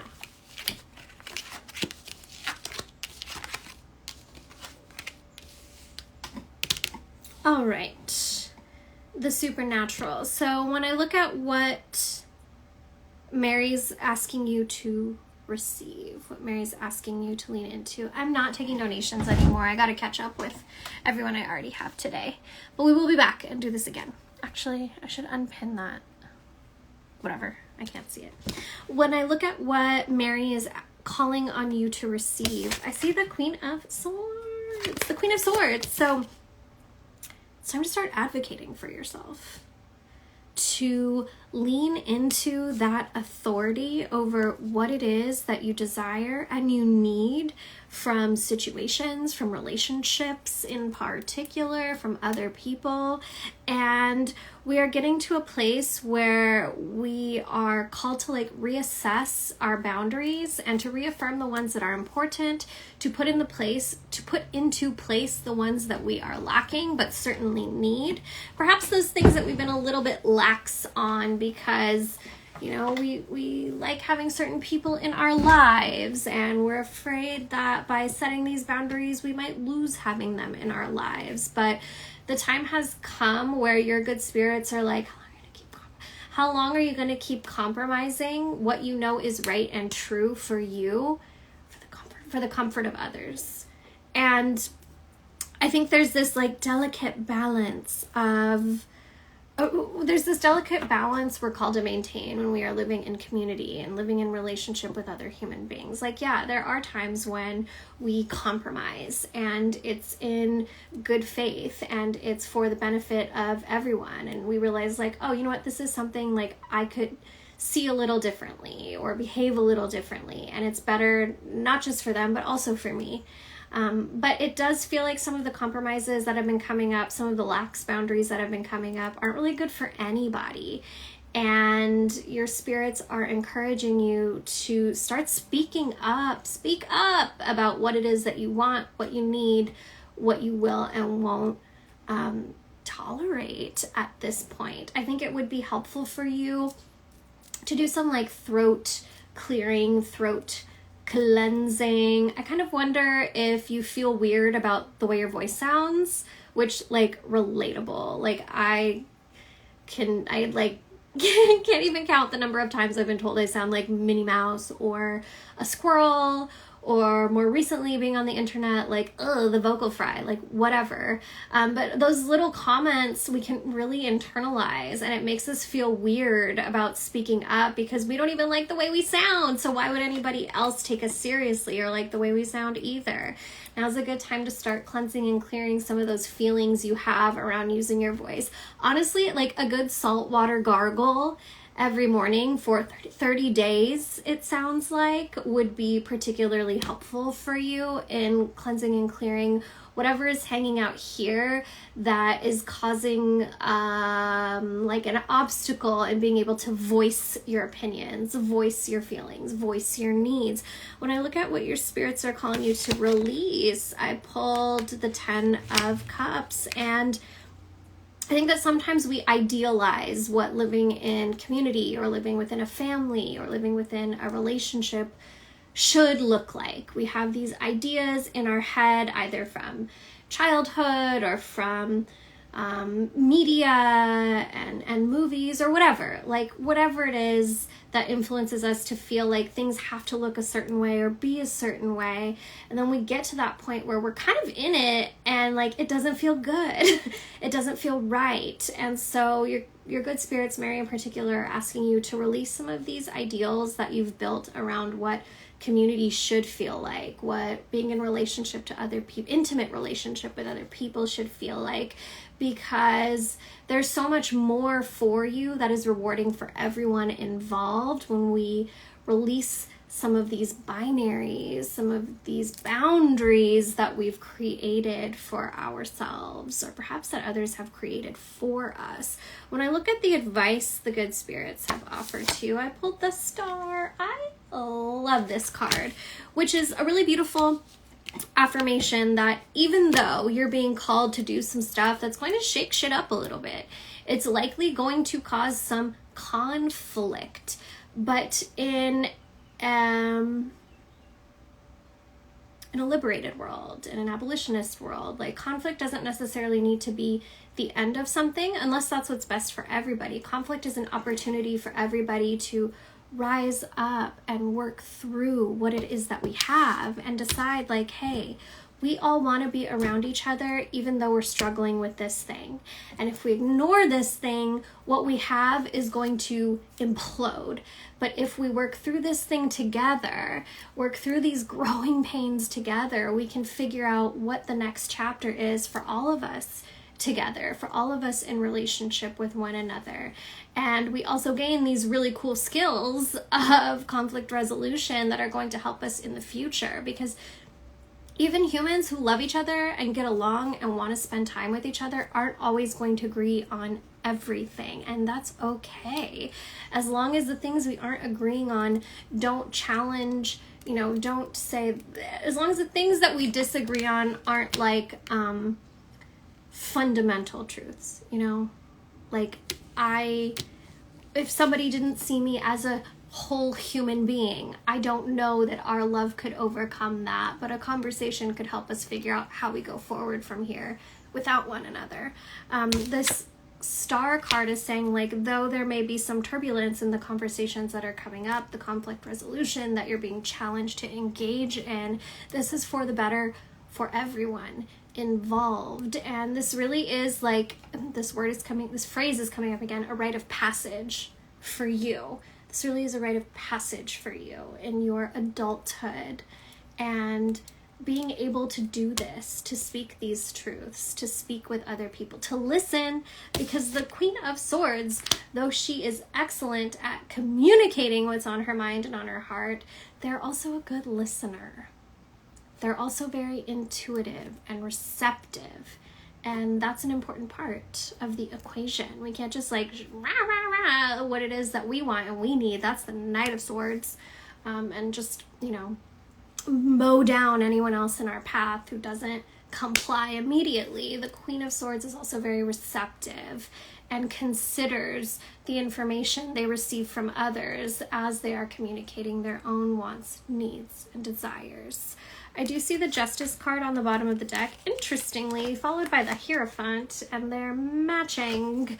And it does feel like this process is about making life feel more fair, more equitable to everyone who is involved in whatever this situation may be. And the Hierophant is suggesting that this is also like the precipice of some sort of spiritual awakening that is calling you to engage in a more structured spiritual discipline, a more rooted spiritual tradition. So that's it. Okay. Thank you.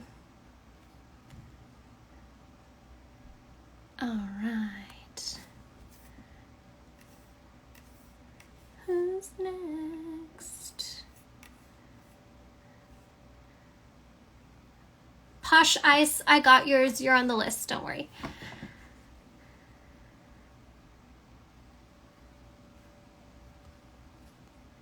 Okay.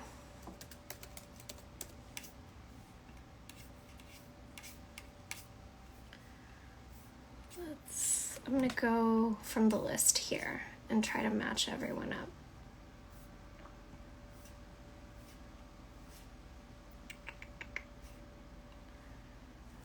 Delicate and vibrant.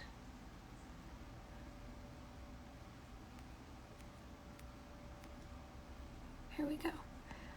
All right. Hi, can you tell me a little bit about my spirit guides? Thank you. Yes, I can. Do I need these? No. Okay.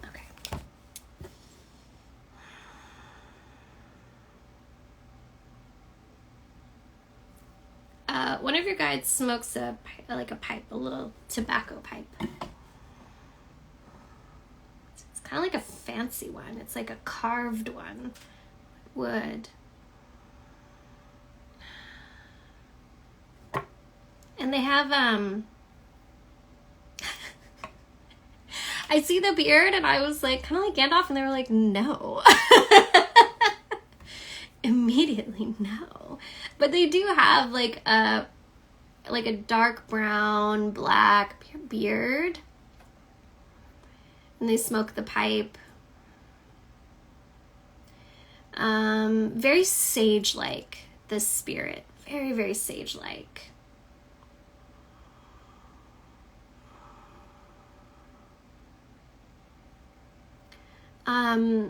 They give me like that very aligned fatherly energy, Whereas I think sometimes, you know, the Emperor comes up in tarot and we're like, oh, like overreach of authority, oppression, like, no, thank you. But there's also, you know, there's a reason the Emperor card exists in the deck, and it's like sometimes we need some structure, we need a solid foundation, we need some good support to build our lives off of. We need somebody who encourages us and protects us. Very grandfatherly, this energy. So, yeah, okay. They agree with me. They're like, you can see me. What are you wearing?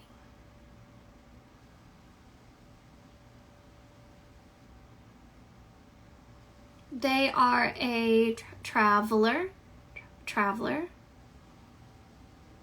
Don't really stay in one place. Traveling merchant. Yes. Okay. What's your name? Julian is the name. They've been doing this for a long time. They've seen so much of this world. Learned so much about people and customs and food, entertainment, community.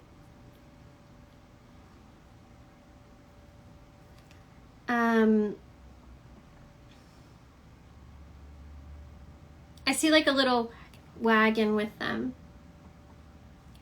Carry my wares. The wagon carries Julian's wares. And Julian's really here to help you cultivate your sense of adventure and purpose. Adventure and purpose. They're very musical. Not just music, like entertainment in general is one of their passions, but also is where you might get your messages from them. So maybe it's turning on the radio and hearing a certain song lyric, or it's turning on the TV and hearing a certain conversation, or seeing a play and witnessing a conversation in that way.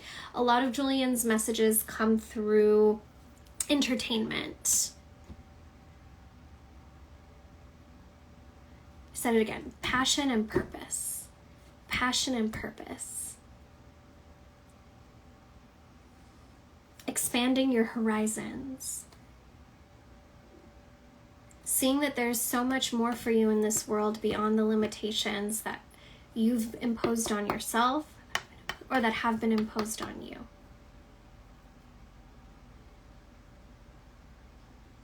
You can leave Julian like a little pinch of tobacco on the altar,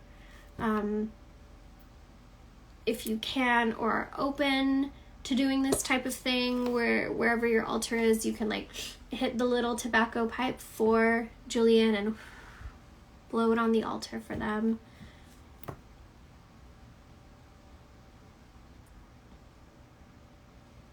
They're very like warm, and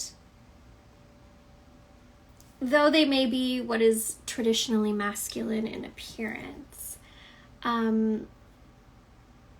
they're very fluid energetically. They're pointing to another guide to the right. This is an elemental spirit. They look kind of like a walking vine. A walking vine. Grapevine. Yes. A grapevine. I mean, they don't really have a name in like English because they are a grapevine. But the name they're offering to us is Simone. And while Julian's here to spark your sense of adventure and passion and purpose, Simone really helps you to stay rooted, stay grounded. There's this really cool balance that comes between the two of them. Julian's very like fire and air, and Simone is very like earth, water. Like, you can't get so caught up in the adventure that you forget to eat, that you forget to take care of your basic needs. And Simone's really here with that. And she's also here to help you like honor the land that you are on at any given time, whether you are at home or you are traveling, helping you to build right relationship with the land spirits there so that you are participating in the healing of this good earth. Yes. Yeah, I got that. Yes. Okay. That's it. Okay. Simone.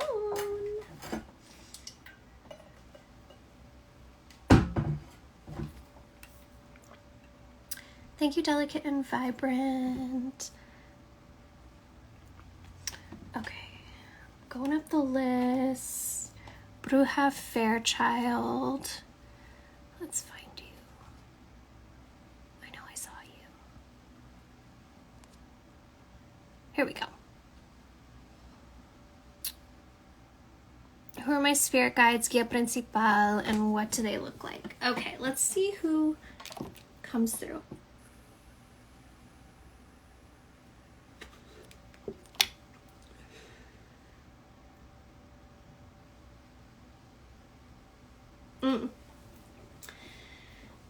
The spirit that's coming through is very like just like juicy. Oh, like effervescent, bubbly. Like voluptuous and radiant. Very like Venusian, I want to say, but with a little bit more playfulness. Almost like a cross between like Venusian and Pan-like, if that makes sense. You know, earthly, beautiful, serious when needs to be, but also is not afraid of like the pleasures.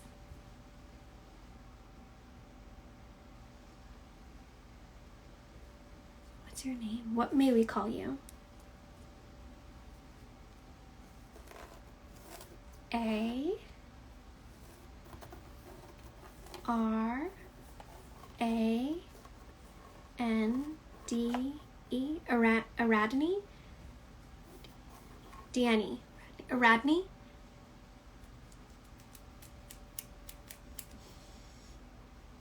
Aradney. Okay, I think it's interesting that like I was referring to like Greek spirits and then the name Aradney came up. Why can't I remember the lore of Ariadne? Cretan princess. Daughter of the king of Minos of Crete. She's known for helping Theseus escape the Minotaur. That's cool. There's different versions of the Ariadne myth. Are you an apparition of that, Ariadne? Yes. Yes. Okay.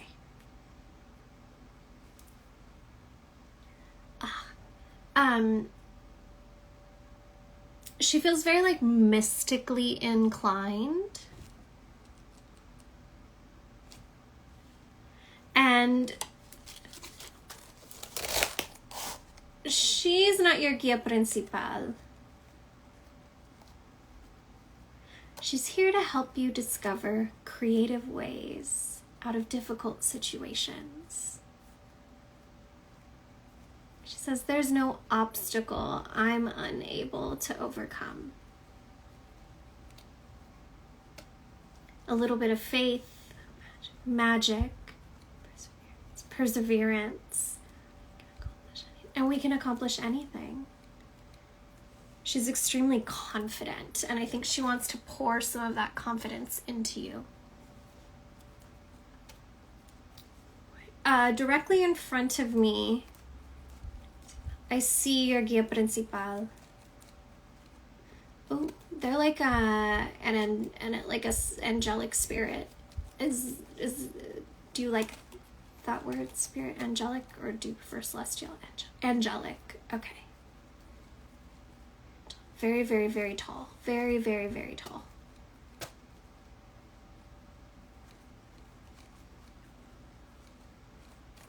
They're one of the seraphim. The voice of God.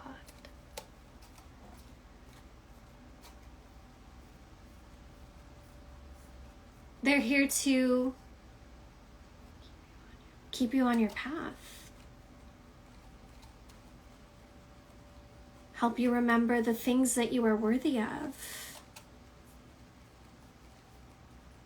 Help you with that eternal human question of, is this right or is this wrong?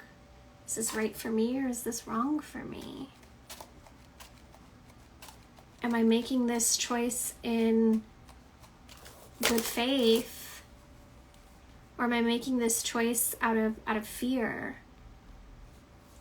It feels like the Seraphim really wants to help you work on fear and moving through that fear. I don't know that fear is ever fully eliminated, but we become courageous nonetheless.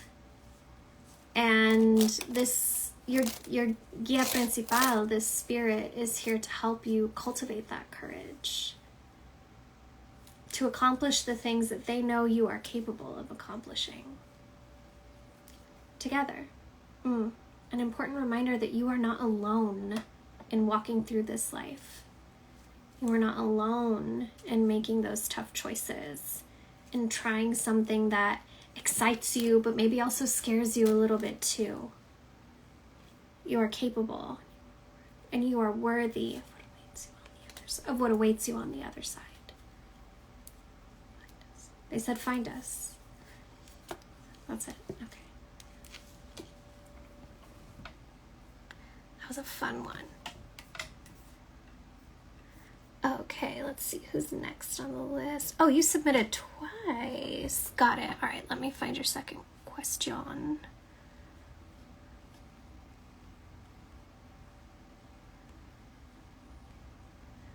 I wish this thing would give me the questions in order.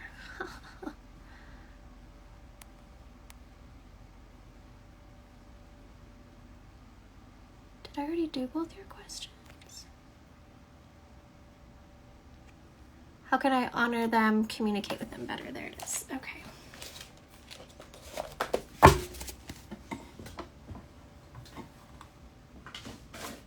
thought I heard a card fall. Maybe I made that up.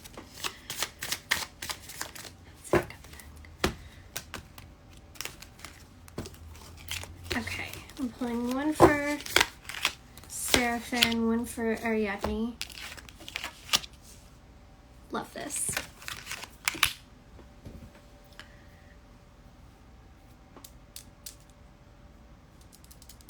Acts of service are really important to the Seraphim. Acts of service, sometimes for yourself, but also for others, is a good way for you to open up the channel between you and this particular spirit. The spirit is challenging you to discover the ways you are called to show up for community, because we all are in certain capacities, in certain ways. That's a really good way to communicate with the Seraphim. And also like song, like sing your questions, play music. Playing music to honor them is really helpful. When it comes to Ariadne, I pulled the sun, and it feels like morning time is the best time to talk to her. There's certain spirits who are more inclined to morning and certain spirits who are more inclined to night, and there are some spirits who really don't care what time of day it is, but it feels like upon rising is the best time to communicate with Ariadne. And also just like the color orange, the color yellow, leaving gifts in for either of them in those like yellowy warm tones is really nice. And then of course like tending to your altar, having that candle lit and sitting with them and petitioning them. I think that developing your clear cognizance feels really important right now. Your clear knowing feels really important right now when it comes to your relationship to your spirits. Okay, who else? Marlena, let me find your question.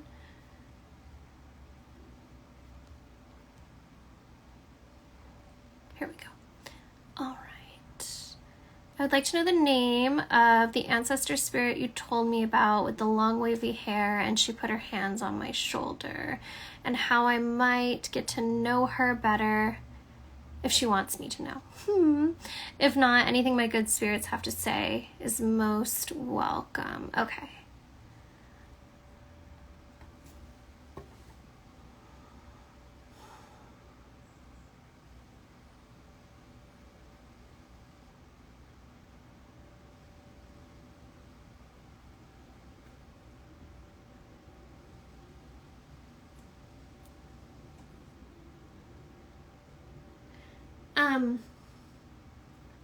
The name that she's giving me is Sandra.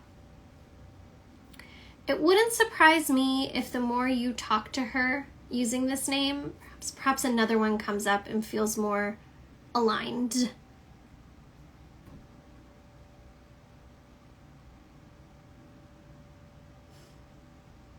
She just wants you to be good to yourself. Be good to others. Let the way you treat yourself be the blueprint for how you treat the world. And she says, I know you already know how to be good to others. How to be good to others. So how do we make that the foundation? How do we make that the foundation? How to be good to you. That's like her main focus right now. Like you taking care of you, you being kind to you. Because it feels like you're already good at being kind and being of service to others. But how do we pour that back into you so that you aren't feeling resentful? Okay?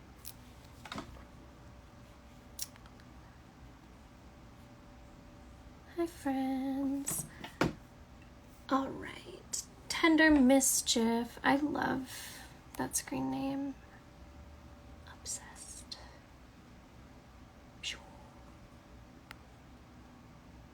Can you tell me about my guide's relationship to me, mine to them? Yes. The first spirit that's coming through is a guardian.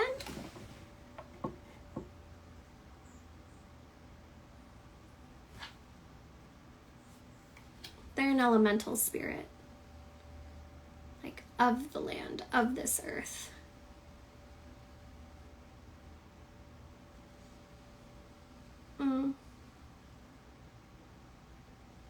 They're kind of protective of their appearance, but what I'm feeling is they look kind of like rocks. Rocks. Kind of reminds me of like Frozen 2. Yes? Okay, I see you. Reminds me of Frozen 2. The like big rock giants. But they're like not quite that big. Not quite that big. They're like, I fit into most standards. They're funny. They're really funny. I find like guardians can sometimes be a little bit stoic, or sometimes they just don't want to talk to me because they're like, it's not my job. But this person, the spirit, is not only your protector, but they also have a really good sense of humor. They're like, you have to be when you've been alive this long. Yeah. I mean, I hope so. They're showing me like water, still water. So it's like a lake. Yes. It feels like they came to be near a lake. It's very green too. It's very green.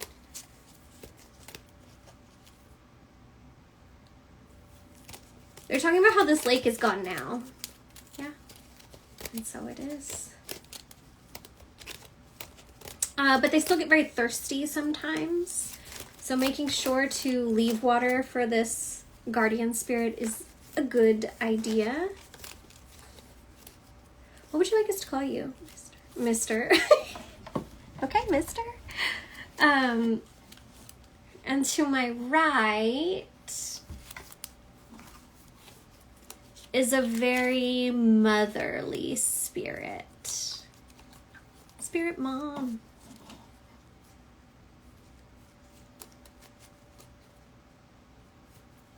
She's definitely human in appearance, has lived life as a human. She looks like she's in her probably like mid to late 40s, early 50s.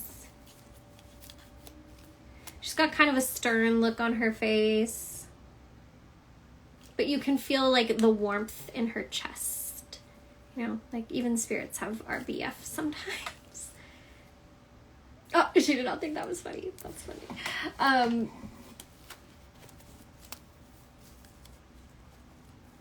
Her name's Adelaide. She was a factory worker during the Industrial Revolution.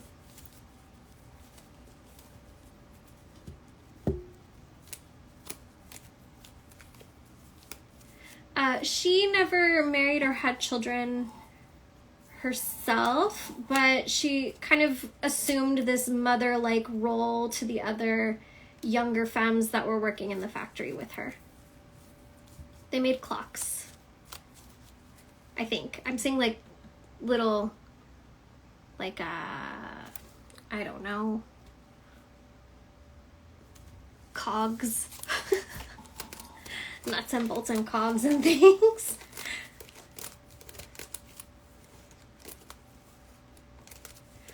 She definitely was very like vocal in advocating. Oh, she's giving like union leader. Yes. Okay, I see you now, Adelaide. Union leader. Yes. She's like, as you can see, I was not very popular among the people who paid us. But that's fine. Because she knew what her role was. And she's really here to help you step into your voice. Yes, like she's here to nurture you and offer you that like motherly care that she offered so many of the people who were younger than her in her workplace. But she's also here to help show you the ways you can step into your authority as, you know, for whatever your cause is. We can't, I think like activism burnout comes from because we feel passionately about so many things and we want to dedicate ourselves to so many causes, but like one human can't do it all. And so she's here to help you focus on like what your thing is, so that you can give more of yourself to it without feeling like I'm gonna collapse. Instead you feel like excited, passionate, motivated. Yeah, she's like, yeah. She wears these cool boots. And she like does this trick where she lights a match on the bottom of it. She rolls her own cigarettes. She doesn't drink. Does like coffee. Sometimes some tea.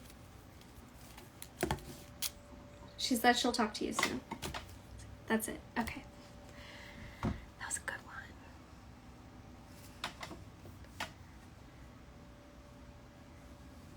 Thank you, Marlena. Oh no, that was for Tender Mischief. Thank you, Tender Mischief. Okay, now we're going to Sarah Rose. Here we go. Sarah Rose. I would love to know the names of my good spirits who've been trying to connect with me. How can I best honor them and welcome them? Thank you. You're welcome. Okay.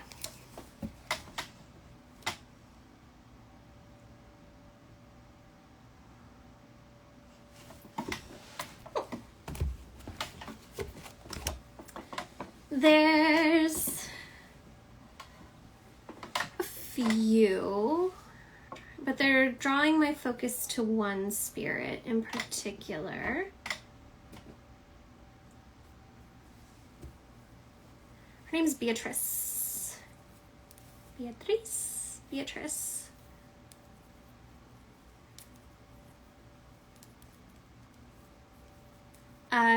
She's a weaver. I keep like touching the lace. Also, something important to remember just for everyone, when I'm channeling spirits and they're offering me their names, they're showing me names that they know I can identify as the medium, as the channel. You may find that as you work with them, another name comes up that feels more resonant and true. Stick with what feels good and true to you, okay? But for now, this spirit is Beatrice, and she's a weaver. She's talking about the lace of my mantilla. She's like a lace artisan. She's skilled at making lace. She's very good at fine details and not missing steps. And she really wants to help you figure out like what it is your hands are meant to do. Like, what are your hands supposed to keep busy with? What kind of passion project do your hands desire to create?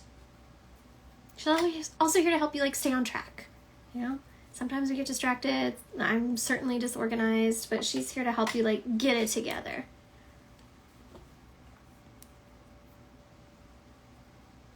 I think one of the best ways to talk to her is when you are doing things with your hands, when you're crafting with your hands. That's when your channel tends to be the most clear. And here's the thing to remember when it comes to like handicrafts, you don't have to be good at it. You just need to enjoy doing it. Whether it's drawing, coloring, embroidery, playing with modeling clay, what have you, kneading bread, whatever. You don't need to be good at it. You just need to have fun while you're doing it and not have anything like distracting. You know, you can't have the TV on while you're doing it. But one of the best ways to receive messages from her is while your hands are busy. Even like folding laundry or washing dishes is a good way to get to notice, become conscious of the communication that she's offering to you.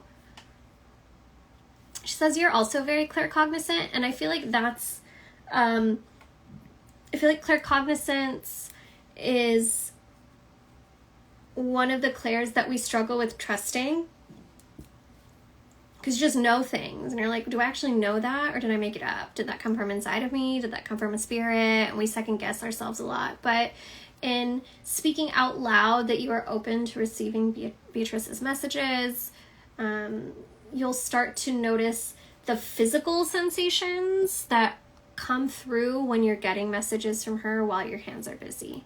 And that's going to offer you the confidence to trust that the message is coming in. You're not just like making it up. You can honor her by leaving her white flowers. She really likes gardenias. Yes. That's it. Okay. Thank you, Sarah Rose. Okay. Patty.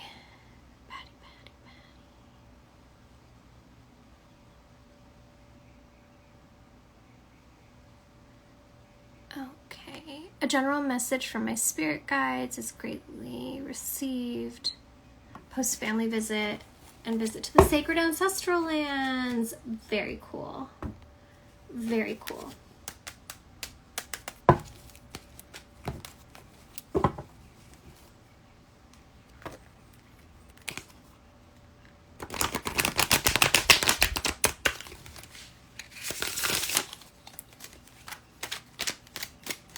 Okay, your guides want to share something to look forward to, something to have like trust, faith, patience that it's coming, and something to let go of for now.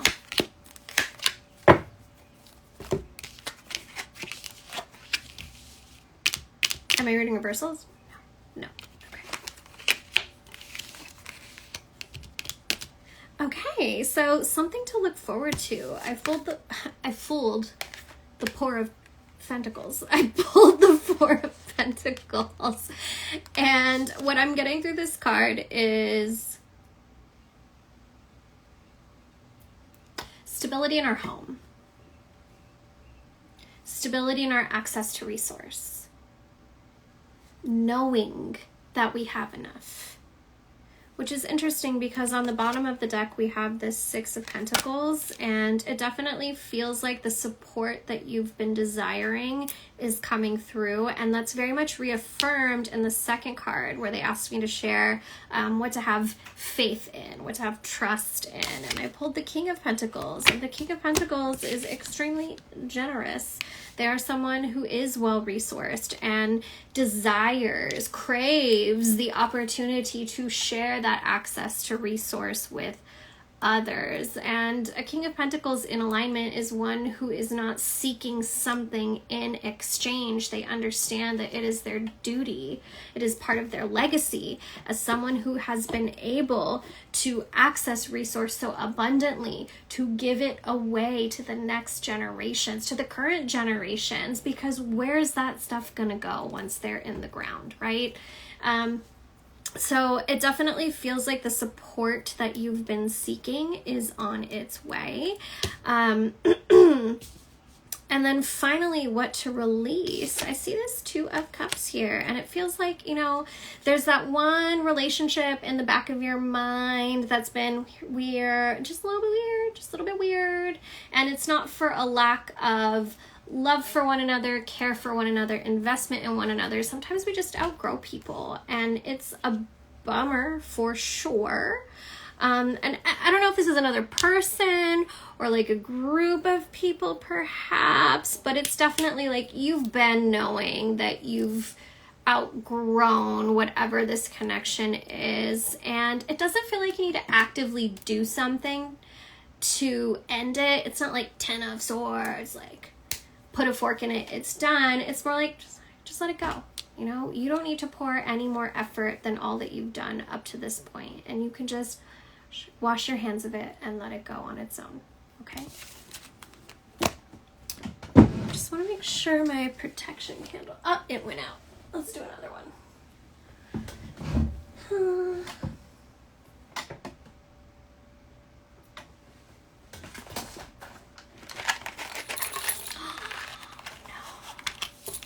Just spilled matches everywhere. Did anyone ever see, I think it was an Alfred Hitchcock movie, I'm not sure, but it was about these like families, it was black and white, that lived in an apartment building, and it had like a creepy little girl and she like steals a match from her mom or her mom's suitor, and then she like lights the caretaker's cabin like on fire with that one match. It's wild.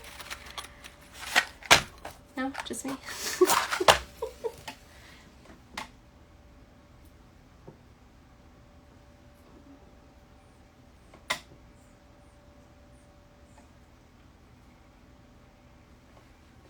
My oldest went to art day camp for a few weeks where they did a lot of cinema stuff, and now he's really starting to get into like what's his name, Hitchcock. Okay, I'm gonna grab another beverage and I'll be right back with M. Kammer. You'll be next. BRB, 2 minutes, not even.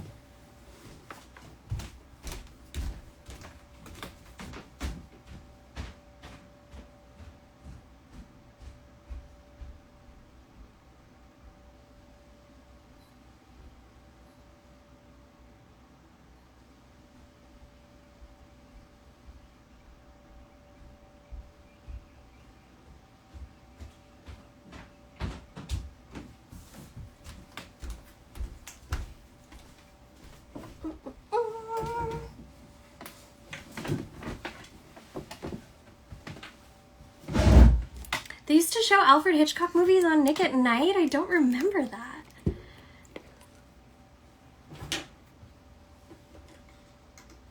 I used to watch like The Twilight Zone. I feel like that was on Nick at Night for a little while. Okay. Megan.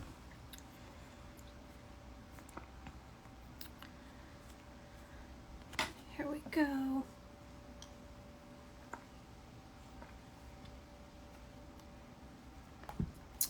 You'd like to know who your guides are and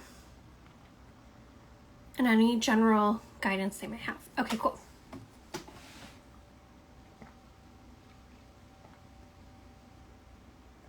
Yeah, the Twilight Zone was different.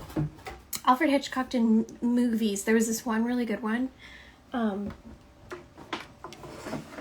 the whole thing is filmed like on a boat. Like a little, like an emergency raft, that kind of thing. The whole thing is filmed on it. I really like that one. Okay.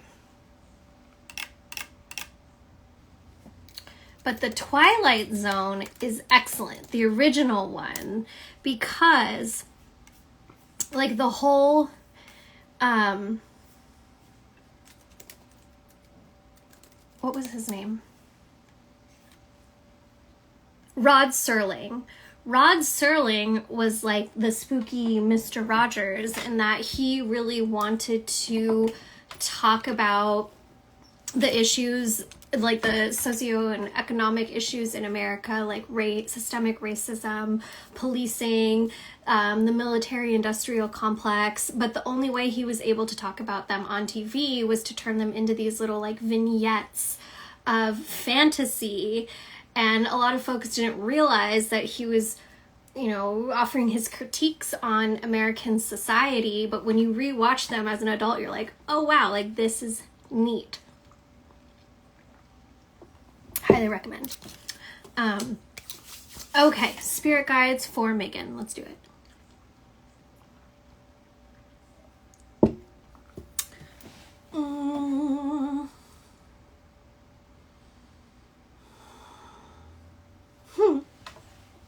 To my left,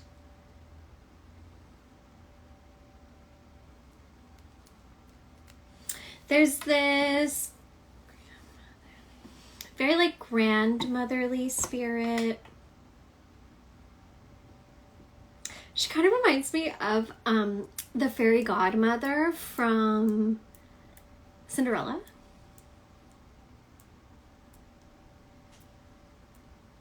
Like cute and blushing cheeks. Kind of has like a like a little secret. Like I don't know. I think it's really cool when the grands, the elders, kind of show little glimpses of who they were in their youth, who they were in their past lives before they became like mother and grandmother. The like secret adventures that they went on. Like she's got that kind of energy. Like she may seem like sweet and quaint, but she has a lot of backstory. Yes.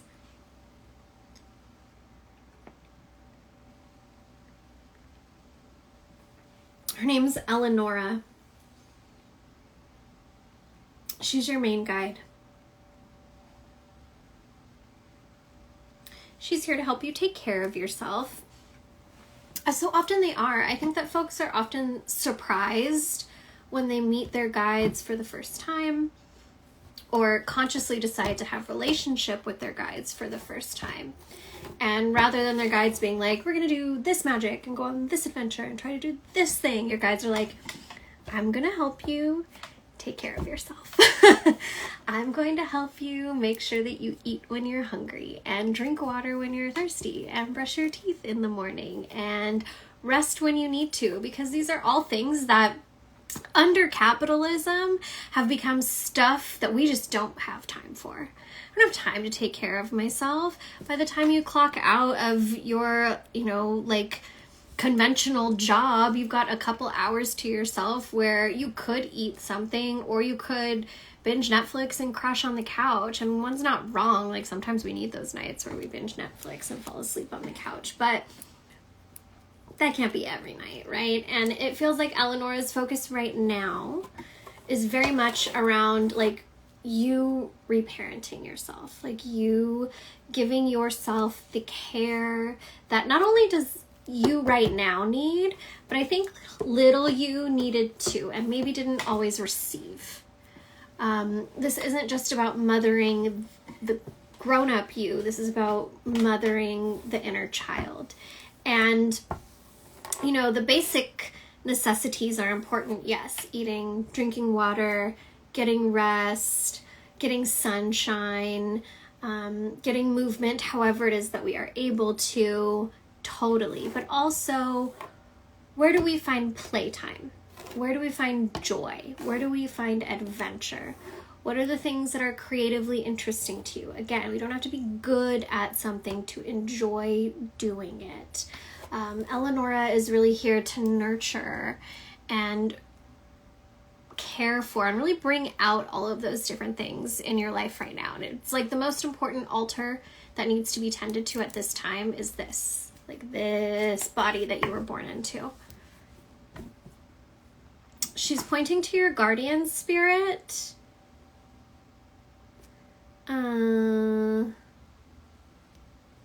Who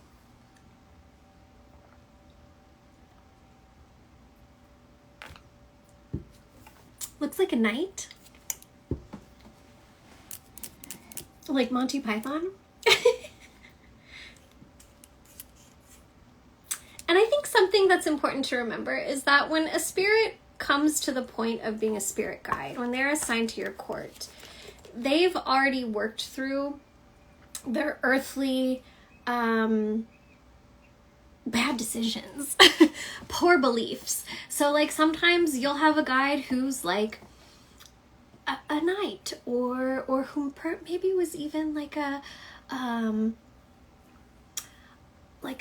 conquistador, you know, but they've gotten to the point in the afterlife where they've reconciled and have actively worked to heal the harms caused, and are in a place now where like part of their reconciliation work is guiding folks to do differently than what they thought was the right thing to do while they were living. So like I know that sometimes when like a knight comes up, it's like, oh, I don't know. They're also a little bit funny. They're like a good night, but I saw that written like good night NIGHT, which I think is funny. His name's George. George, okay, but George took off his helmet, and like George is a femme. George is a woman. Yes. Okay, we love a little historical gender bending. That's fun. That's it. Okay, so George is your guardian and Eleonora is your main guide.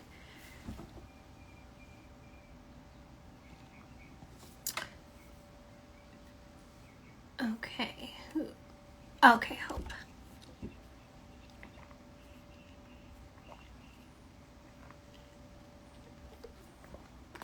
Luna Sochi. Business guidance from a guide that can help. Things feel like they're crashing and burning. Yeah.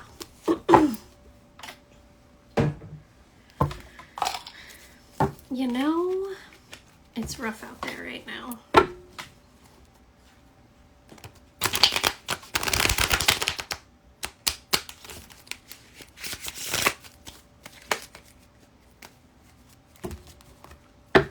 So immediately before I pull any cards, it feels like your guides, does it feel like, or are they telling me? Your guides are telling me that they want to encourage you to seek out like collaboration opportunities. Yes. You're back, Hope. Perfect. If your guides are definitely encouraging you to seek out collaborative opportunities. They said like teaming up. And it feels like what I'm getting is, because we all need more things to do, right? But creating some sort of collective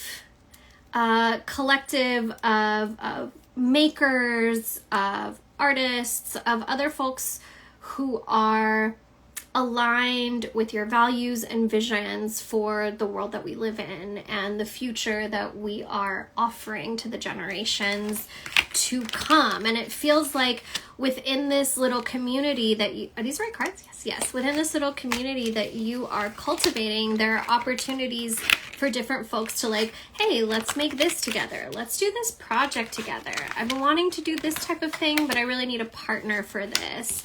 And it feels like the creative juices start flowing, and also there's kind of this like cross promotional thing that starts happening because we've all joined this collective together. We are all committed not only to our own growth of business, but the growth of one another's business, because when I win, you win, we win, and we love that for one another. I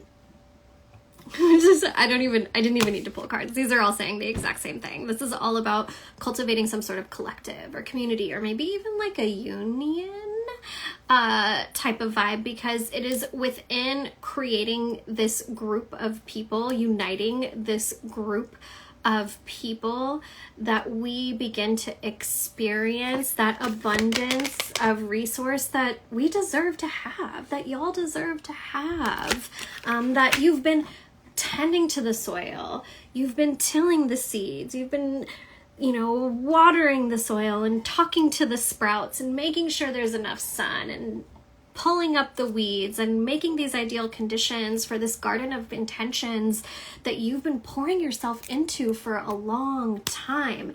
It does feel like, it might take a little bit of trial and error to find the right fit for the group of people. Like you might find like one or two folks are invited in the original group and you realize like, hey, maybe this isn't right for you, and that's okay.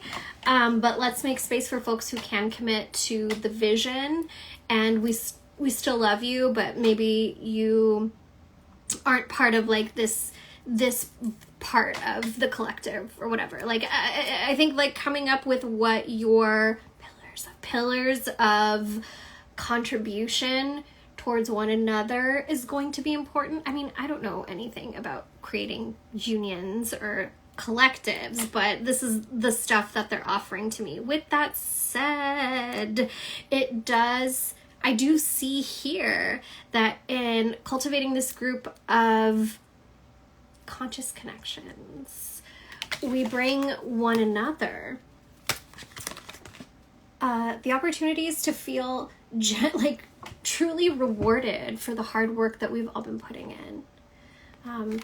You feel rewarded for the hard work that you've been putting in. The others who are a part of this feel rewarded for the work that they've been putting in.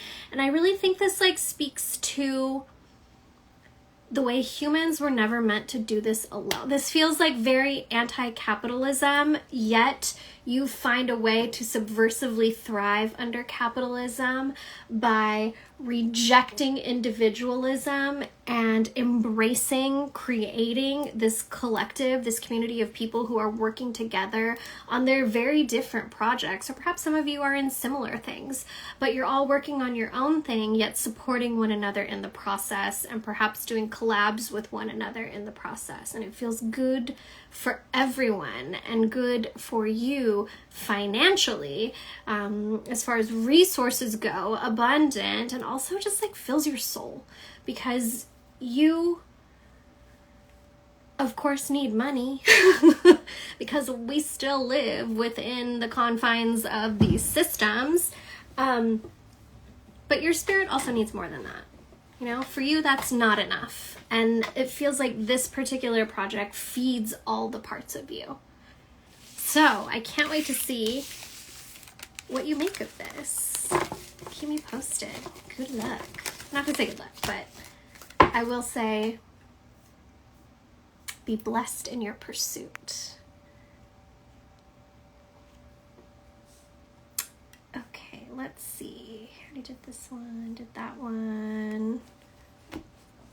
A wayward wind. Let's find that. What are you? Here we go.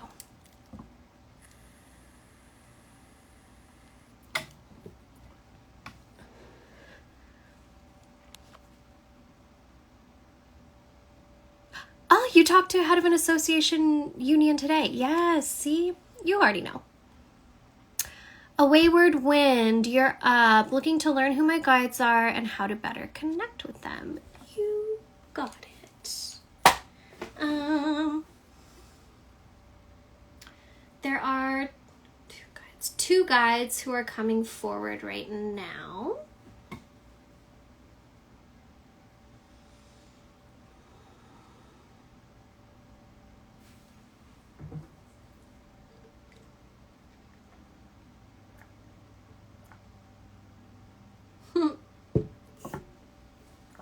Their personalities are kind of opposing in a way.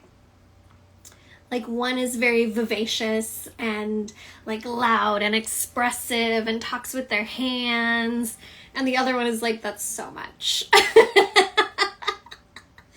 I personally kind of enjoy the different personalities of our spiritual courts because it's entertaining, right? Like they all are working towards the same common goal of helping you live your best life, be the best human you can be, contribute to your communities, and still, you know, get your belly full too. But they all have different ideas and methods of approaching. And like you can definitely tell these two are like so different, but so united by their desire to support you. The one on the right is going first naturally because they have the most to say. They call themselves a show person. They're a show person. Vaudeville.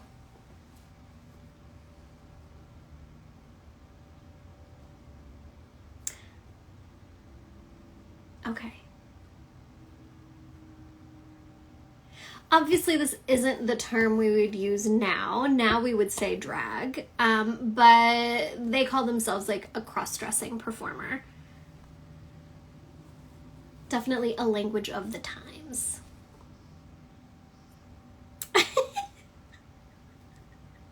They're like, I can't. Some people would say they're a dandy man.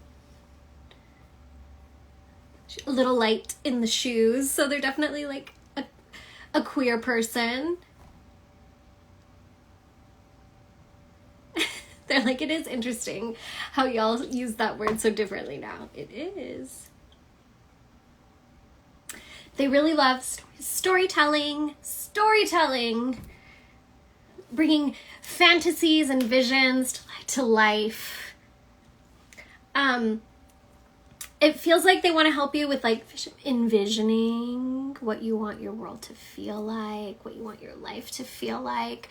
They're very like arts oriented. This is the spirit to work with when you are vision boarding or like future map, whatever you want to call it. But when you're envisioning your life, your future, this is the spirit to call upon because they truly see beyond the limits that we set upon ourselves or that our lives or society, our upbringings have set upon us. They're like, there are no boundaries for me. What's your name? What may we call you? Roger. The Jolly Roger, LOL. Roger is a class act. New York. They're from New York. Over here, okay, the spirit they came with, she's like an older, more reserved woman.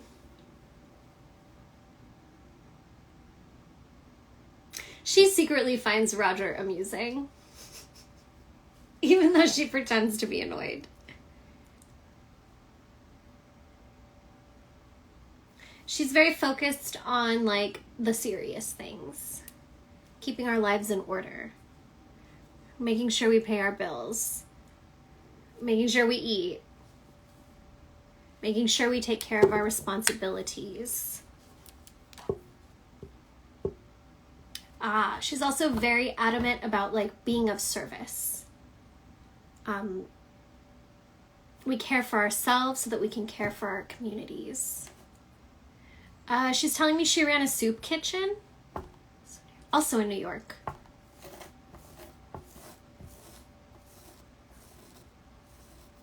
And she's talking about how taking good care of herself is what allowed her to show up consistently and be reliable to her community. It feels like she was a young socialite at one time and married very well. And when her cheating husband, those are her words, died, she inherited all of his money that I don't think she realized how much there was, and she invested it into community. She's like, I don't need to want this. I don't want stuff. None of that was ever very appealing to her, despite it being the world that she was brought into. She dresses very comfortably. You know, you're not seeing her in furs. In fact, she sold a lot of like the finer things that she had. She lived in a modest apartment that had enough room for her to feel comfortable. And she invested every dollar she had into caring for her community. She just is like disgusted by the thought of hoarding wealth. It doesn't do it for her. And she's talking about how, like, in her day, like, the only option for young women at the time was to either get married or be a spinster. That's the word she used. And have nothing.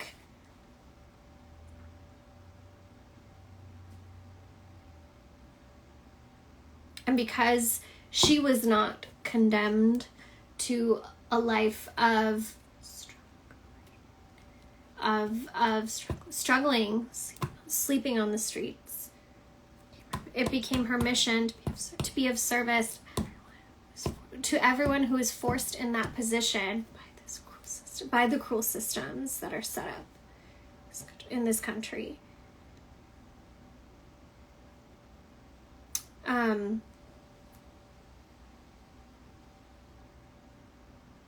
She's talking about how, like, being just of having good discipline and being of service to ourselves is important. But it's important we pour it out to others as well. And make her a cup of coffee. That's what she likes. Some coffee in the morning. She likes instant coffee, but she'll take whatever you have.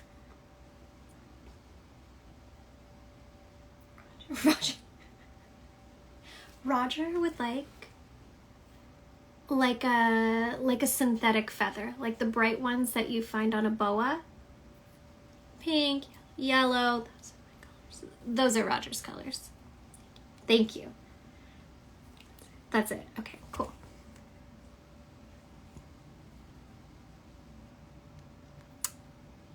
That was a good one. Thank you, Jenny. Okay. Jotun Witch, you're up. I'm going to try to be better about saying everybody's screen names in case you're tuning in later. So Jotun Witch, you're up. Looking for advice identifying who my guides are. You got it.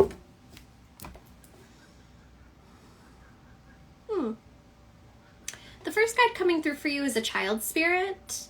And I would say most people, just about everyone, has a child spirit on their court because they are our connection to levity, pureness of heart, joy, wonder in the world around us. He's a peanut. His name is Paul. He's got like 1970s clothes on. I feel like he's from the South.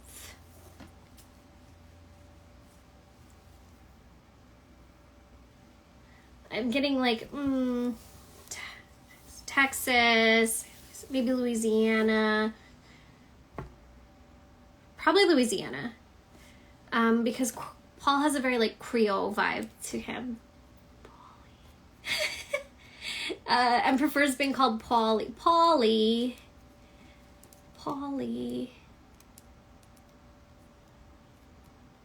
Paulie likes to explore. Really into like nature,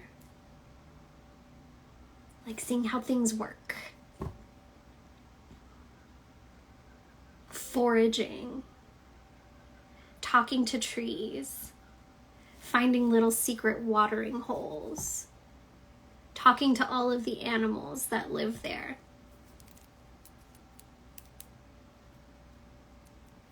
Polly's like, the adults in my life would say that I was too imaginative, but I wasn't imagining anything. I was talking to the world around me and watching and learning.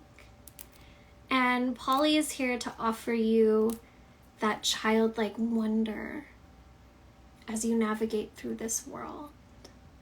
Find inspiration in the abundance that does exist out in nature, in our environments. Even if we live in urban environments, there's an abundance of inspiration around us, and Polly is really here to help you find that. There's another spirit here. There's a few. Who's going? Right here. Okay. This is an elemental spirit. They look like a birch tree. A birch tree. And they're like, I don't have a name. Not like that. Okay. Is there anything you would like us to call you? Okay. We may call them birch.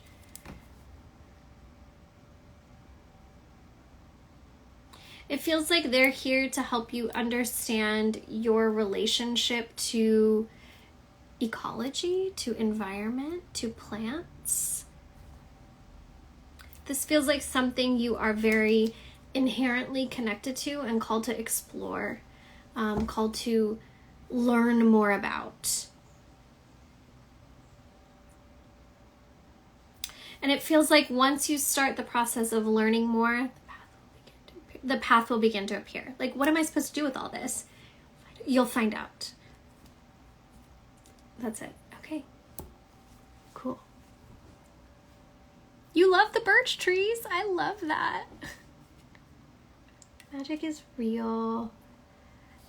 Okay. Sylphie. Where's your question? Here we are. Sylphie, I would like to know my guides better, who they might be, and how to connect. You got it.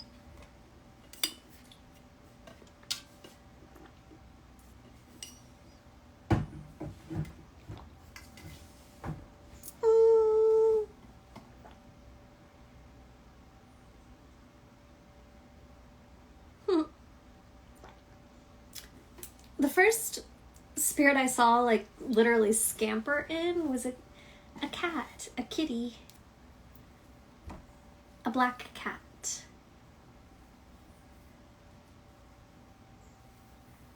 He comes with a woman, older.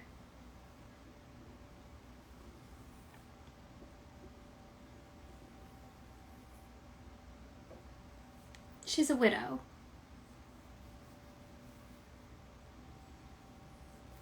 She talks about how she raised many children, including some that were not her own, who were not her own.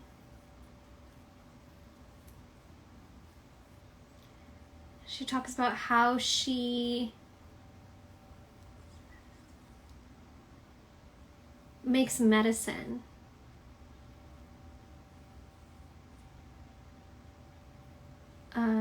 Makes medicine for ladies who aren't ready to have children. Oh, she's kind of like a midwife too. She provided abortions to people seeking them.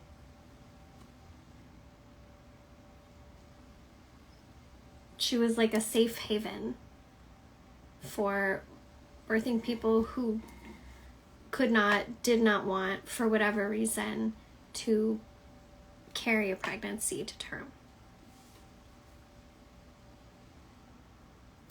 She's talking about how it was dangerous and secret work. She's like, not dangerous because of my methods, because I was good at what I did,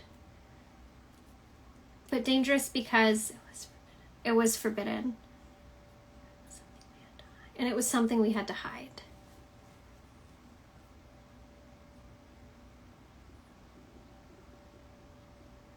She's also talking about how she would help women run away if they needed to. start over somewhere else.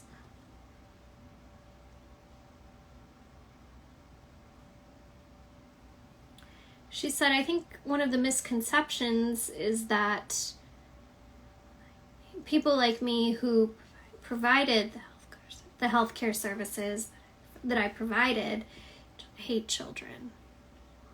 Or worse, we eat them. How ironic that I was seen as a pillar of society, a grandmother to all. I cared for and fed whatever child came to my door.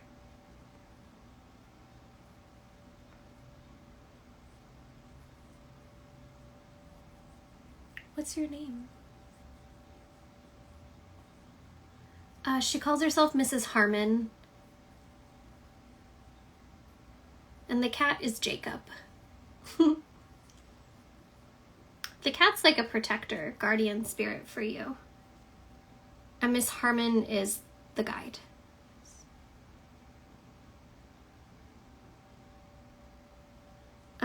Miss Harmon really likes camellia flowers. And that's enough. Okay. Thank you. Thank you, Sophie.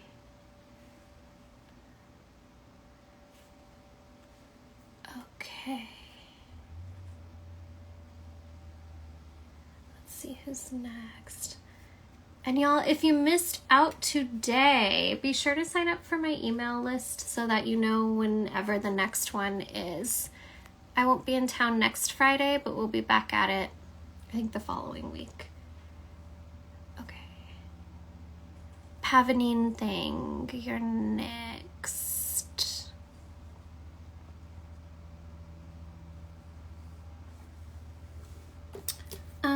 Could I learn more about the three who helped me with elevation or my queer spirits? Yeah. Let's see who wants to come through. I immediately heard, we're all queer here. So Bria, like I think that when it comes to connecting with your queer spirits, they're closer than you realize.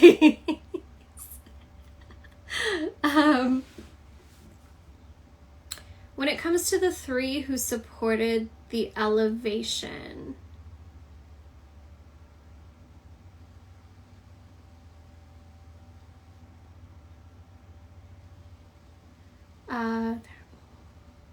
they're old spirits. Old.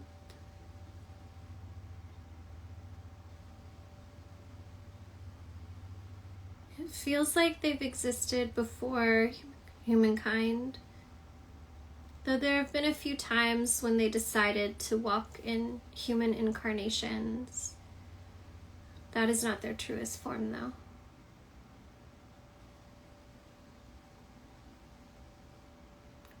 They said that they are the darkness that exists between the stars in the night sky.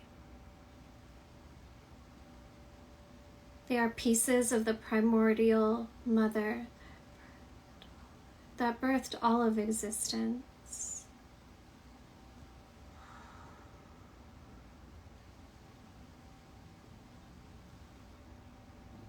They've been to many different planets and helped many different people in their long storied lives.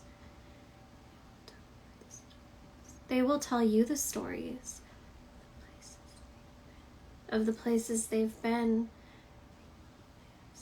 the people they have seen, the planets they have been a part of.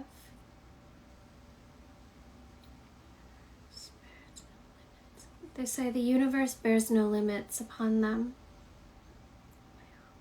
We are one, and we are three. They said to call them when you dream. Call upon us when you dream.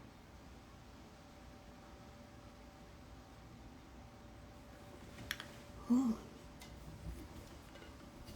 Thank you, Bria.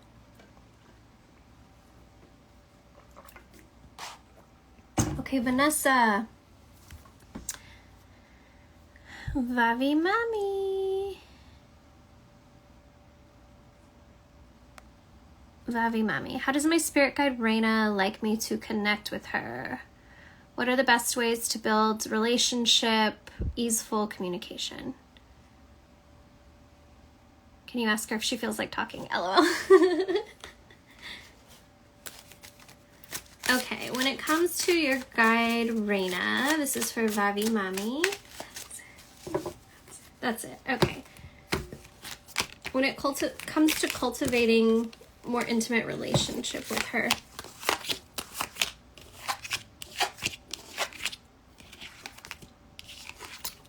pray the rosary.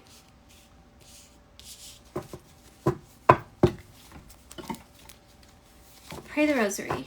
And if you need to, like, take those original Catholic prayers and adjust them to suit who you are and what your needs are. There is power and potency in repetition.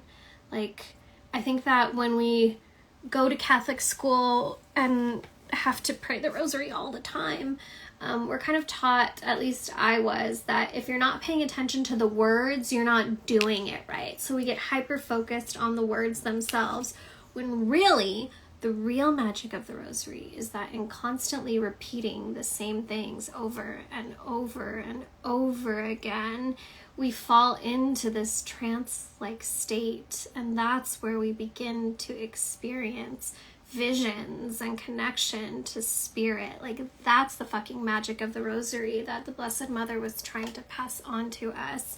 And it feels like the rosary is a really beautiful way to connect with Reina. And again, if there's stuff in the prayers, I know it took me a long time to be okay saying the Our Father, but if there's stuff in the prayers that makes you feel uncomfy, change it. Like, make it yours. Make it something you want to say over and over and over again. I do encourage you, inside of Moon Shadows, to check out Sorting Seeds, which is my anti-capitalist, anti-imperialist deconstruction of these prayers and what they mean at their core, what it is we're asking for at their core, because it definitely helped me to be more comfortable with saying these really like spells out loud. But you're welcome to change the language if you want to, and it feels like that's a great way to not only offer something to her, like your voice, but also to welcome conversation with her, to get yourself into a place mentally and spiritually to actually be able to hear her voice. Okay? All right, we got to Chelsea. Christy the Channeling Poet. Here we go. Yeah, when I connect with my guides, it almost feels like hive energy. Any info on this? Yes. So,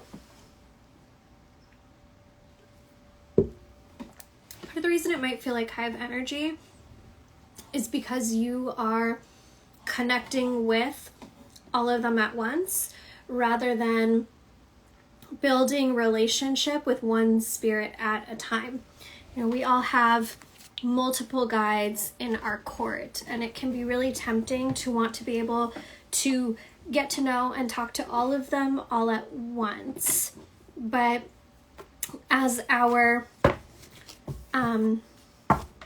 Queen of Home, Marie Kondo, says, you can't be in relationship with everything when you have too many things. And I think that goes for our guides and our altars as well. Jev, I haven't gotten to yours yet, but this questions save, even if you have to pop out, so don't worry. You'll hear your question in the replay if you can't stay. But, what was I saying? You can't be in relationship to all of your spirits at the exact same time. At least you can't cultivate intimate relationship with all of your spirits at the exact same time. So I encourage you, the next time you are sitting down at your altar, you are intentionally connecting them, you're not doing a million other things, take some deep breaths And ask your good spirits, what does it feel like in my body when my main guide is speaking to me? And ask them more than once so that you can confirm it. What does it feel like in my body when my guardian is communicating with me? And again, repeat the question a couple times so that you can confirm that sensation. And then I want to encourage you to start calling out to them like one at a time, even if you don't know their names yet. You could say like, my spirit who helps me with my creative projects, can I talk to you? My spirit who helps me with my personal relationships, can I talk to you? My spirit who helps me decide what to make for dinner, can I talk to you? And notice the way it feels in your body, which is like your greatest spiritual tool, when you call out to these spirits in particular. This isn't a matter of your mediumship or your channel being broken, but really it's an opportunity for you to refine it. That's a good question. Okay, MJ Cook Stuff.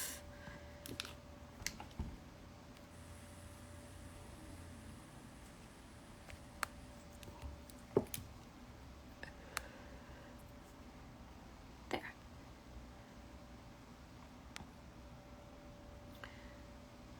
What do my good guides suggest I focus my energy for potential community care work? Okay, so where do your guides want you to focus your energy? Where are they encouraging you to focus your energy when it comes to contributing to your community? I love that. Ooh.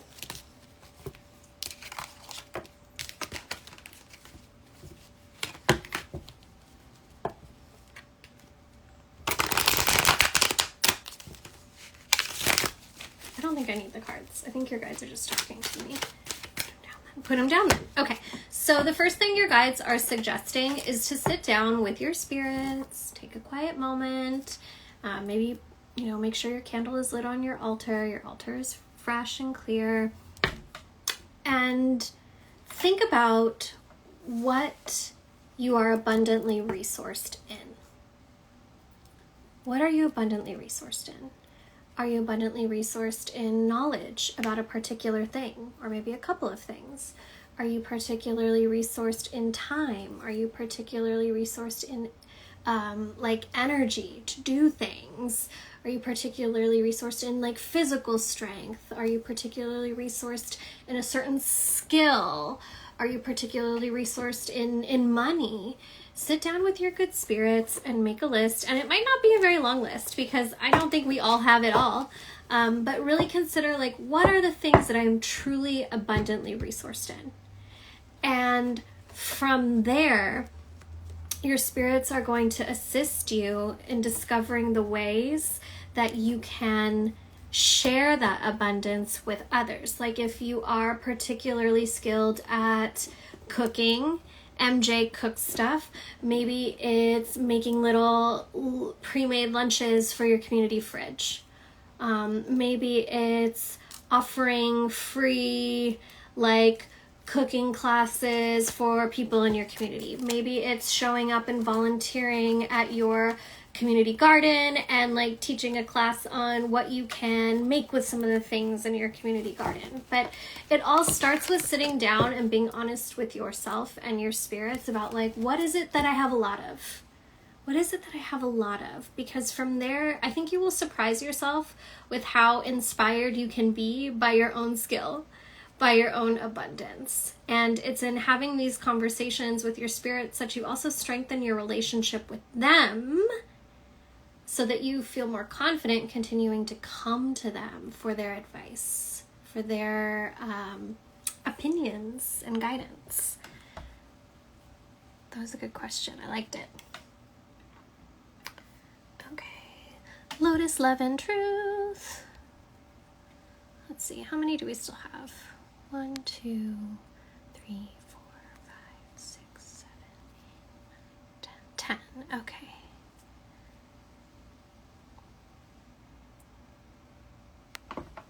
What would Spirit like for me to know, feel, understand? From Lotus, Love, and Truth.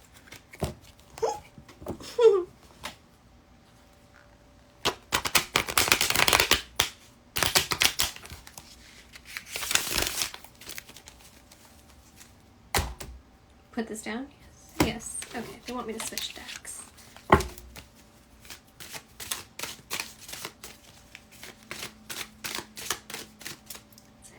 That's it, cut the deck. Okay. So your guides are telling me to pull 3 cards from Offerings Oracle. Receive, release, reflect. Ooh, reflect. Receive, release, reflect. On the bottom of the deck, immediately, I see gratitude. And it's funny, I just sent an email about this. And I think that when we are struggling with connecting to our spiritual disciplines or maintaining our spiritual disciplines or feeling overwhelmed, overworked, burnt out by this world we live in, leaning into our gratitude practice is a really cup-filling thing to do. And at first it might be a little difficult because it's like, everything's hard. What am I supposed to be grateful for? But I can't emphasize enough that like our gratitude does not have to be for our hardships. We do not need to pretend, like gaslight ourselves and say that we're grateful for like our struggles and challenges, unless you truly are. But we can be grateful for the little things. Like, I'm grateful that there are clean washcloths in the laundry basket and I don't need to do a load of laundry right now. I am grateful that I have some of my favorite snacks in the pantry and I don't have to work too hard to figure out what I'd like to feed myself later. Gratitude doesn't have to be profound in nature. It can be simple as long as it's honest. When I look at what your spirits are calling you to receive. Which one is it? Receive. Are we reading reversals? No, I pulled the direction card. And oh, this is release. Got it. I pulled the direction card under the release position and they're like, you can't control it all. You can't control it all. And it's annoying that we can't control it all. But there's so much outside of our control right now. Like this election, we can only control how we show up and what feels right and aligned and true for us. I don't know what the answer is. I don't know how things are going to turn out. This is weird. But accepting that we only have control over our own participation, however it is we decide to participate, like that's freeing. Because we can't control the way the rest of voters show up, right? And again, like, I don't know what the right thing to do is, y'all. Like, I am not a politician. Releasing control over others' choices, the responses of others, I think is something that's going to help set you more free. Leaning into that I only can speak for myself and act for myself, and that's enough.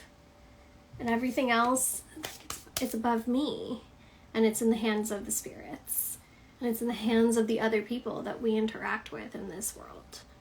When I look at what the spirits are calling you to receive, of course, because you are the sun, I feel like whenever I talk to you, I either pull the Sun in Tarot or the Empress, and I think it's funny that I pulled the Sun right now from this deck, making sure that you're getting enough sun because it is summer and we have plenty of it at this time. Making sure that you are a little flower. You are a little flower and you need to stretch your little petals and arms and do the whole, like, what is it that plants do? Like chlorophyll? I don't know. But you need to make sure that you're getting enough sun every day, even if it's just for a couple, like 1 minute. Set a timer for 1 minute and stand outside and soak it in because you are so charged. Like, you really depend on the sun to help with your mood, to help with your energy levels, to help with your inspiration, to help with your mental clarity. So just making sure you're getting enough sun, like that is the ritual right now. And then finally, reflect, service. And this is really calling on you to consider the ways that you offer service to your community. I think through your spiritual practice, and your creative practice, and consider like, okay, what's feeling good to me still? What's starting to feel weird or not good to me anymore? And maybe this is an opportunity for you to reflect, rework things. You don't have to make any major decisions right now, especially because we're coming into that super fun Mercury retrograde. So nothing has to be permanent in the moment, but this is a nice time to like stop and think, okay, how is this service making me feel? How is that service? How is working with these people making me feel? What might need to change? And how can I start dreaming of ways that it can change, or dreaming of ways that the things I do like can continue to flourish and grow, or stay at the level they are if that's what feels right for you? How can I sustain them as they are because the current way it is feels right for me? Now is a really good time to not take action, but to simply reflect, reassess, and imagine. Okay? That was a good question. Okay.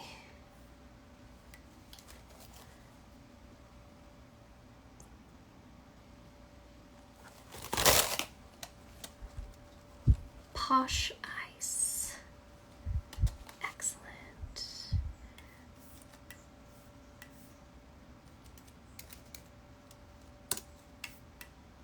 I feel like I missed some people on here.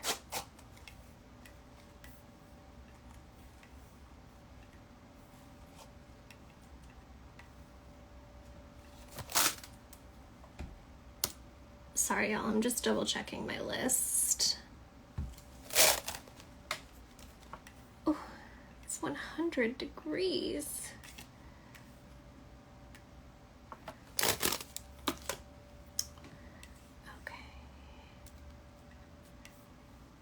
Did I get to Luna yet? I think I did.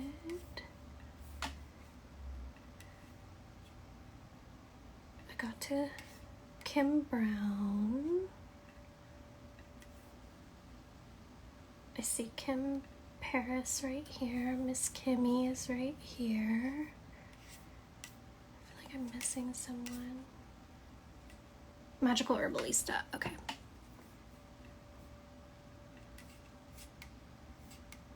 So Posh Ice is next. What do my good guides think I should do for a second job? You got it.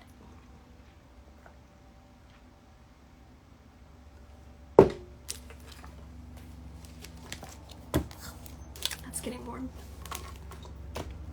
Warm smoothie.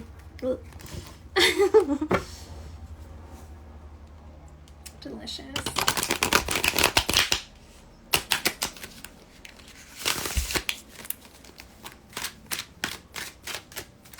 Okay.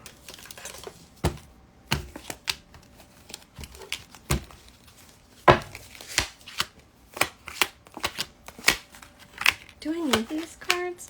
Not really. Okay, I'm already pulling them, so I might as well flip them, but then they can tell me what they think.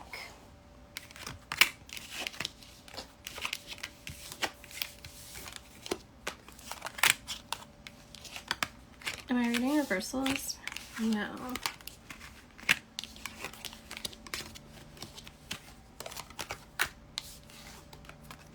Okay, it kind of feels like, and this might be like off the wall,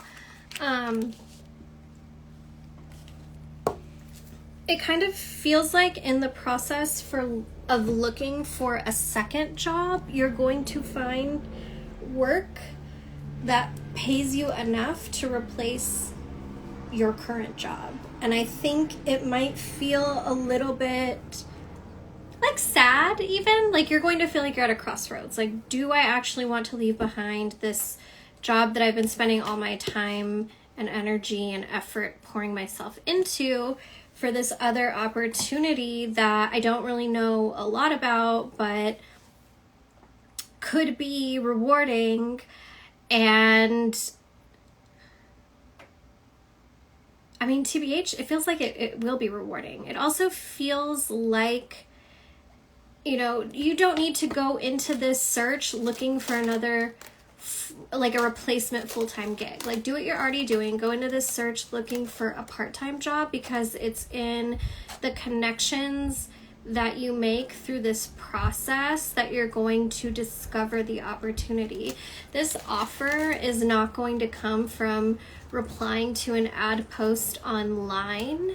This offer is going to come through the people you take the time to know. So don't be afraid to start reaching out to folks in your network, whether it's your friends and family, acquaintances, people you've worked with at old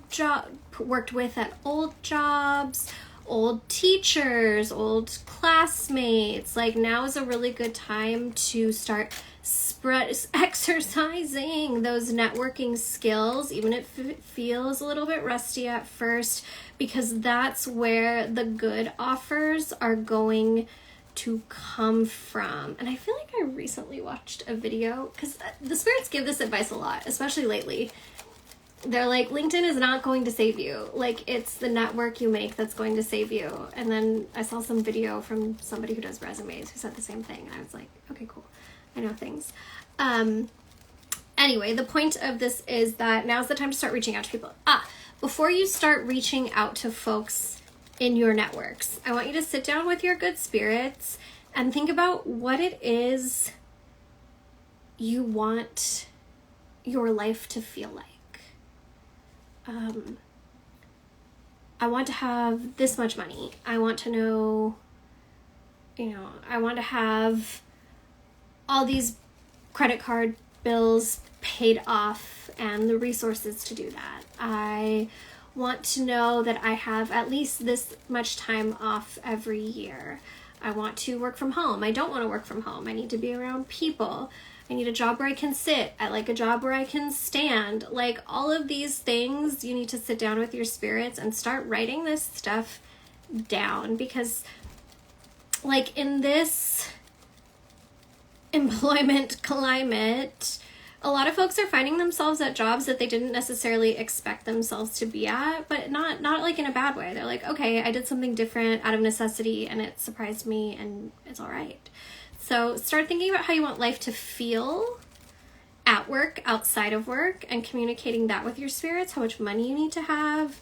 Are you trying to move? Including that in your petition as well, being able to finance a move, all that stuff. I want to have time to pursue my creative projects.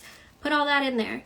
Talk to your spirits about it, and then ask them for the support to bring you to the type of position that's going to offer you these things. And again, like, the most important magic that you can possibly do right now is start branching out and talking to everyone you've ever known and let them know that you're looking for some extra work. Do you know of anything? And I think somebody's going to get back to you and say, like, hey, this company is looking, but they're looking for full-time. This is the rate. What do you think? And you're going to be like, whoa, I have some things to think about, because that could change my life in a good way.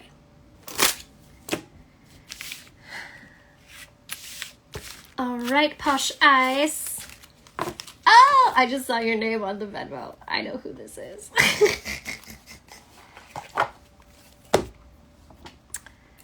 Okay. We have Kim.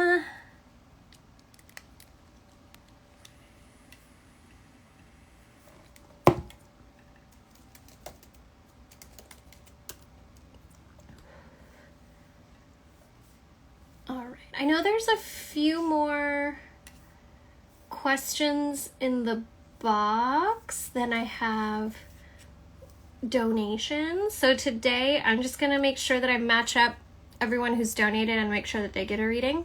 And if I don't get to you today, if you didn't send a donation, you're welcome to join next time when we do this. Because if you're just joining now, our donations are closed for the day. Kimmy. There's like lace stuck to my face. Magical Herbalista. I wanted to get to you. Okay, here we go. I would like to know if you can tell who one of my guides may be. I'm unsure how to figure this part out. I can feel how protected I am from ancestors and guides. I just need a little help connecting with one of them and learning about them. You have Offerings Oracle. I love that for you. Okay, so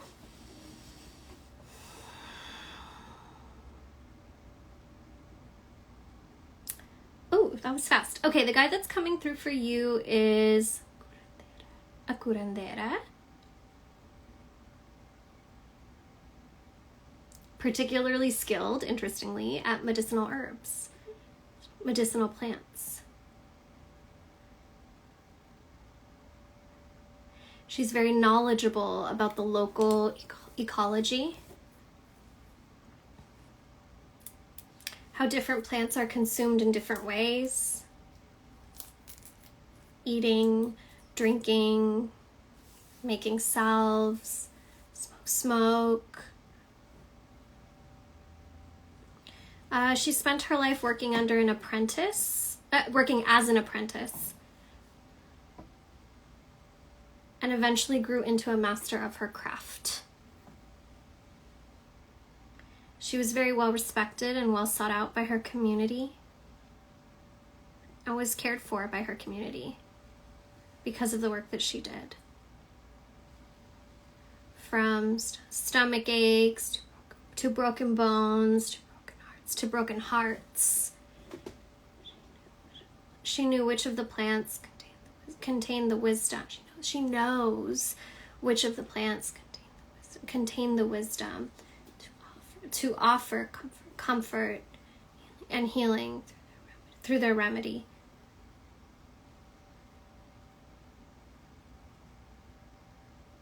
Her name is Luce.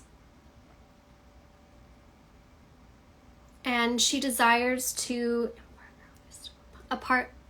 impart her wisdom upon you, to pass it on to the next apprentice, you.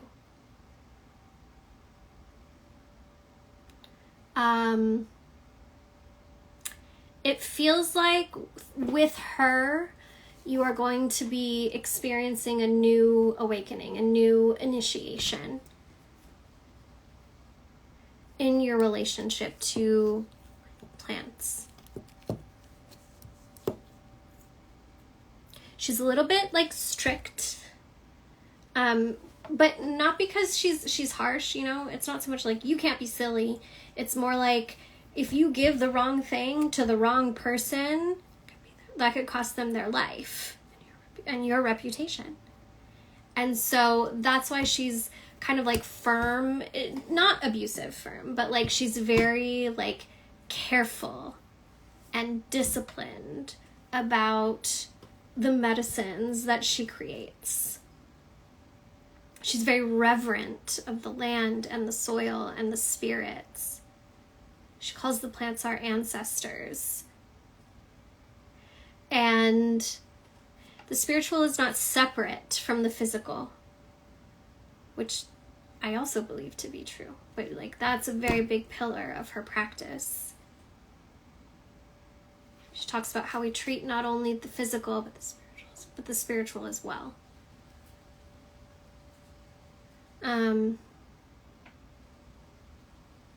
For her, a little bit of tobacco is a good offering. Like a pinch of loose tobacco on the altar or a hand-rolled cigarette. Leave that at the altar for her before you communicate with her. She says, I'll talk to you soon.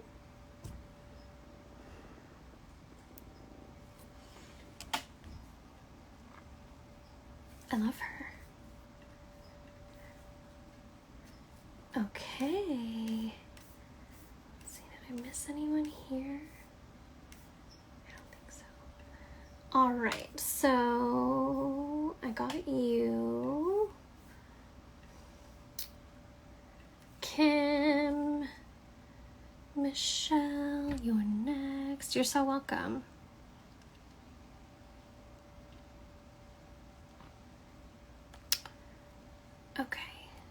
Kim, I'm wondering if I'm any closer to finding the community that I am in need of in order to build the big thing I've been working on.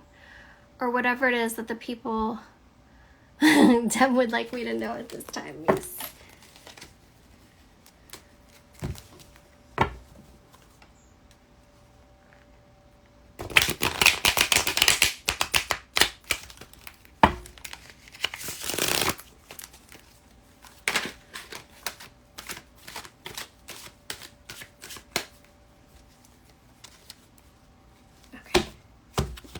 They're having me pull a few cards about the community building,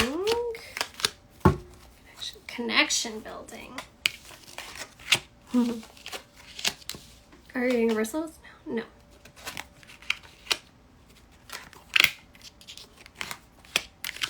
Oh, thank you. I'm so glad you're enjoying. Okay, so first things first, Kim, on the bottom of the deck, we have the Nine of Cups, which is a few things. First and foremost, like, for me, the Nine of Cups is the Volvita. And it's a reminder that, like, through this altar, through our spirits, the things that we desire and we deserve are entirely possible. It might be kind of a complicated process to get there because this world is built to make things as difficult as possible to attain, and more so depending on the intersections of your identity and the oppressions that come with it, right? It's built to not be fair, but it is certainly not impossible with the support of your good spirits and the devotion that you've been showing them and continue to show them. So I think that connection building phrase is important because they're like, not all these people are going to be your friends. And that's okay. They need not all be your friends, but they are, it feels more like colleagues. Again, like this is a network. These are people that, first of all, are like looking to spend money or time investing in someone.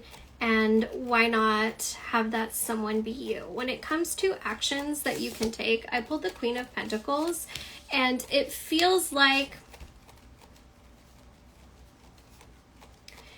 like the most important action that you can take at this time is continue to, like, honestly, the words that they're giving me is mind yours. Like, mind yours. Like, worry about the things that you need to worry about. Take care of the things that you need to take care of. Show up at the places that you have made commitments to. Show up for the things that you've made commitments to. And don't be afraid when you are in these spaces to shake hands and introduce yourself and to talk highly of yourself, because other folks aren't afraid to, like, talk people's ear offs about how awesome they are, and you are awesome and you have really beautiful ideas and projects that just need a little extra support in order to be brought into reality. So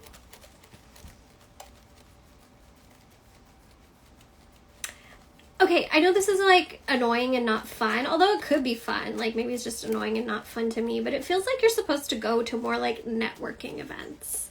So whether it's like a friend of a friend invites you to a party, or you start seeing like networking events for your industry, or things that might be related to the big project that you are working on, it feels like finding any opportunity to get out there and like meet new and different people is really good for you right now, especially in person, because it feels like everything when it comes to networking and work is being lost on the interwebs because of, you know, email filters and AI filters and whatever. I don't know what I'm talking about. But the point is, in-person connection is far more valuable and effective at this time. And so your guides are encouraging you to seek that out however you can.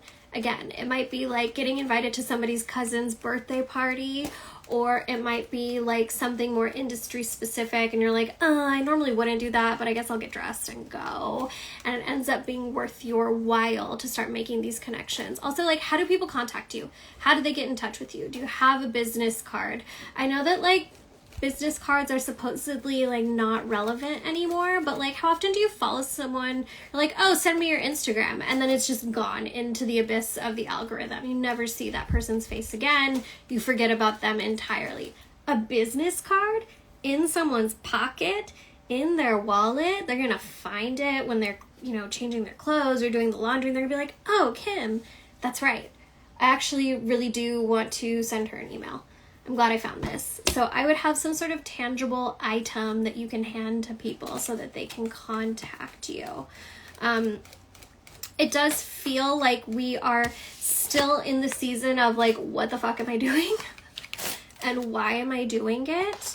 But like the bottom of the deck shows us is that like this is the gestation period. And I feel like the gestation period always feels too long. It always feels longer than we want it to be.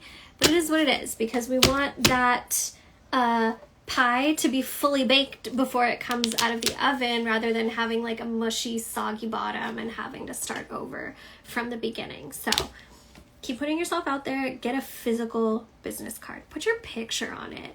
Like, make that. You know who has a really amazing business card? Sonia Estelle. It's like a close-up of her face, and then on the back it's like her information. And I think that's neat. Like, you are another one who is the sun, so like you might as well embrace what the good Lord gave you, which is being stunning. All right, my dears, I believe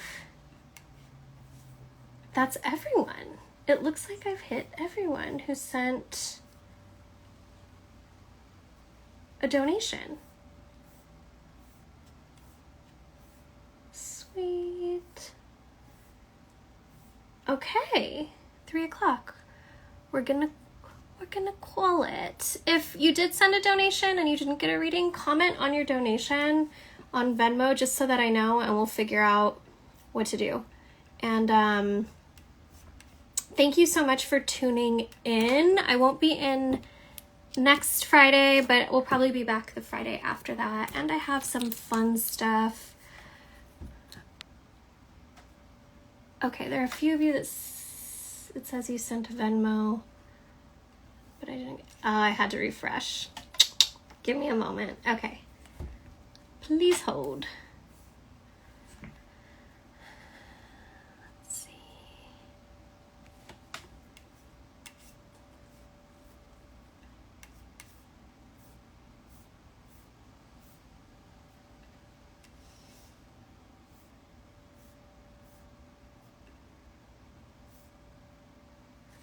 Okay. City construction. All right, I see you. You sent yours yesterday, Natalie?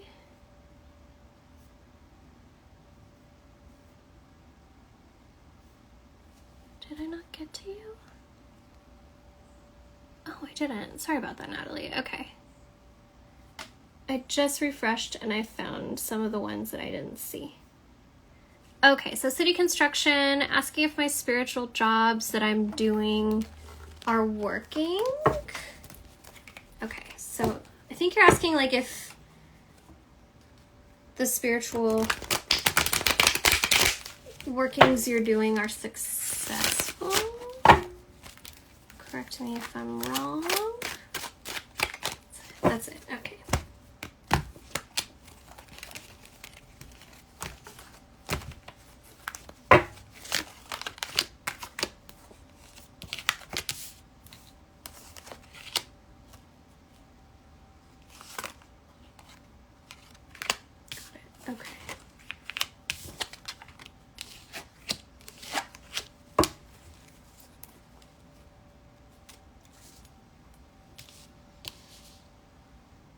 City construction. So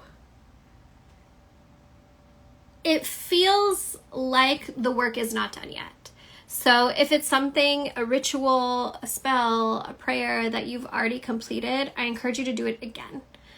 Sometimes when we, honestly, more often than not, our spells require us to do them more than once in order to be effective. I feel like the one and done thing is a misconception, and I don't know where that started from, but it's one that I encounter often. Like powerful magic, powerful spiritual workings take repeated and consistent effort. So it's not to say that your working hasn't been effective. It's that it's just not done yet. It's just not done yet. So I would revisit what you've done and maybe try to do it once a week, every week on the same day, or maybe it's every other week for a certain number of weeks, or maybe it's once a month for a certain number of months. But I would do a little divination with your spirits to determine the frequency, because again, it's not that your spells are ineffective or that your petitions are ineffective, your workings are ineffective. It's that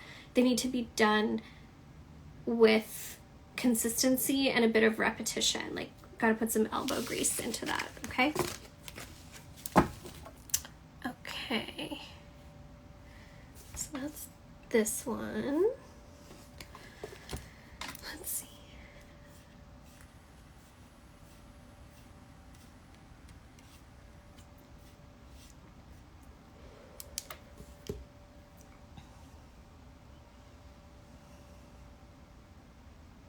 Natalie, you sent yours yesterday. Can you tell me if my spirit guide has a message for me or what their name is? Her name is Clara.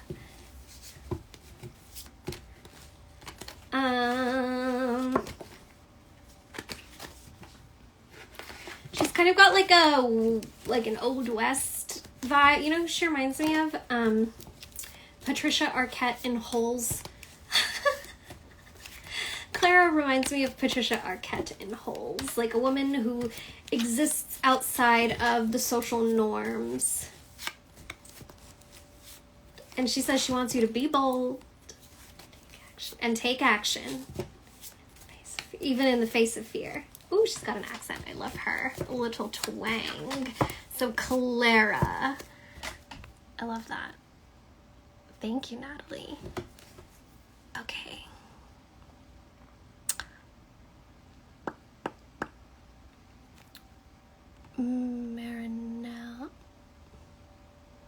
Marinelle, I don't see your question in the question box.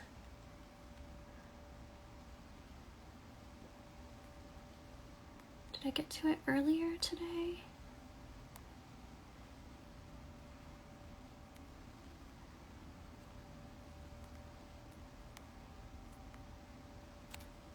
Marinelle, if you could drop your question in the question box, that would be helpful.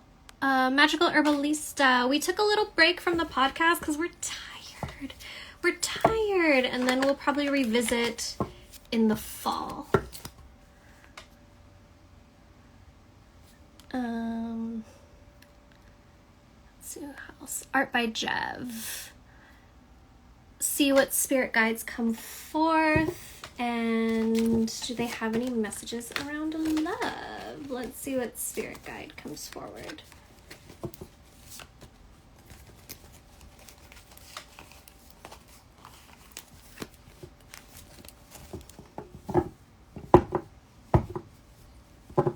Her name's Jane.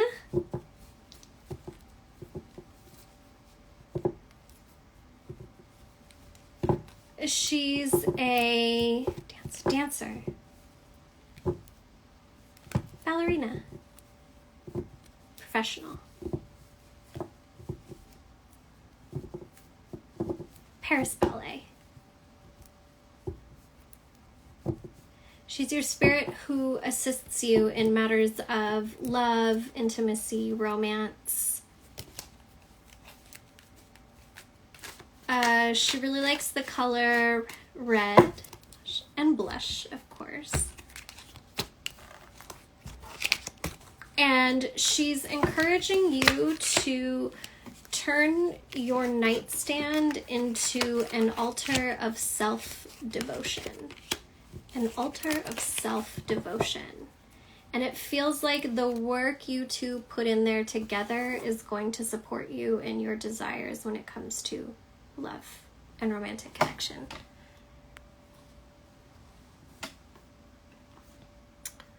Okay, Marinelle and then Candace. the name of your guide, and how to best connect with them.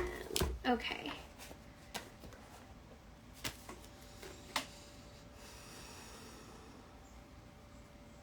Her name's Octavia. Lots of femmes today, lots of femmes.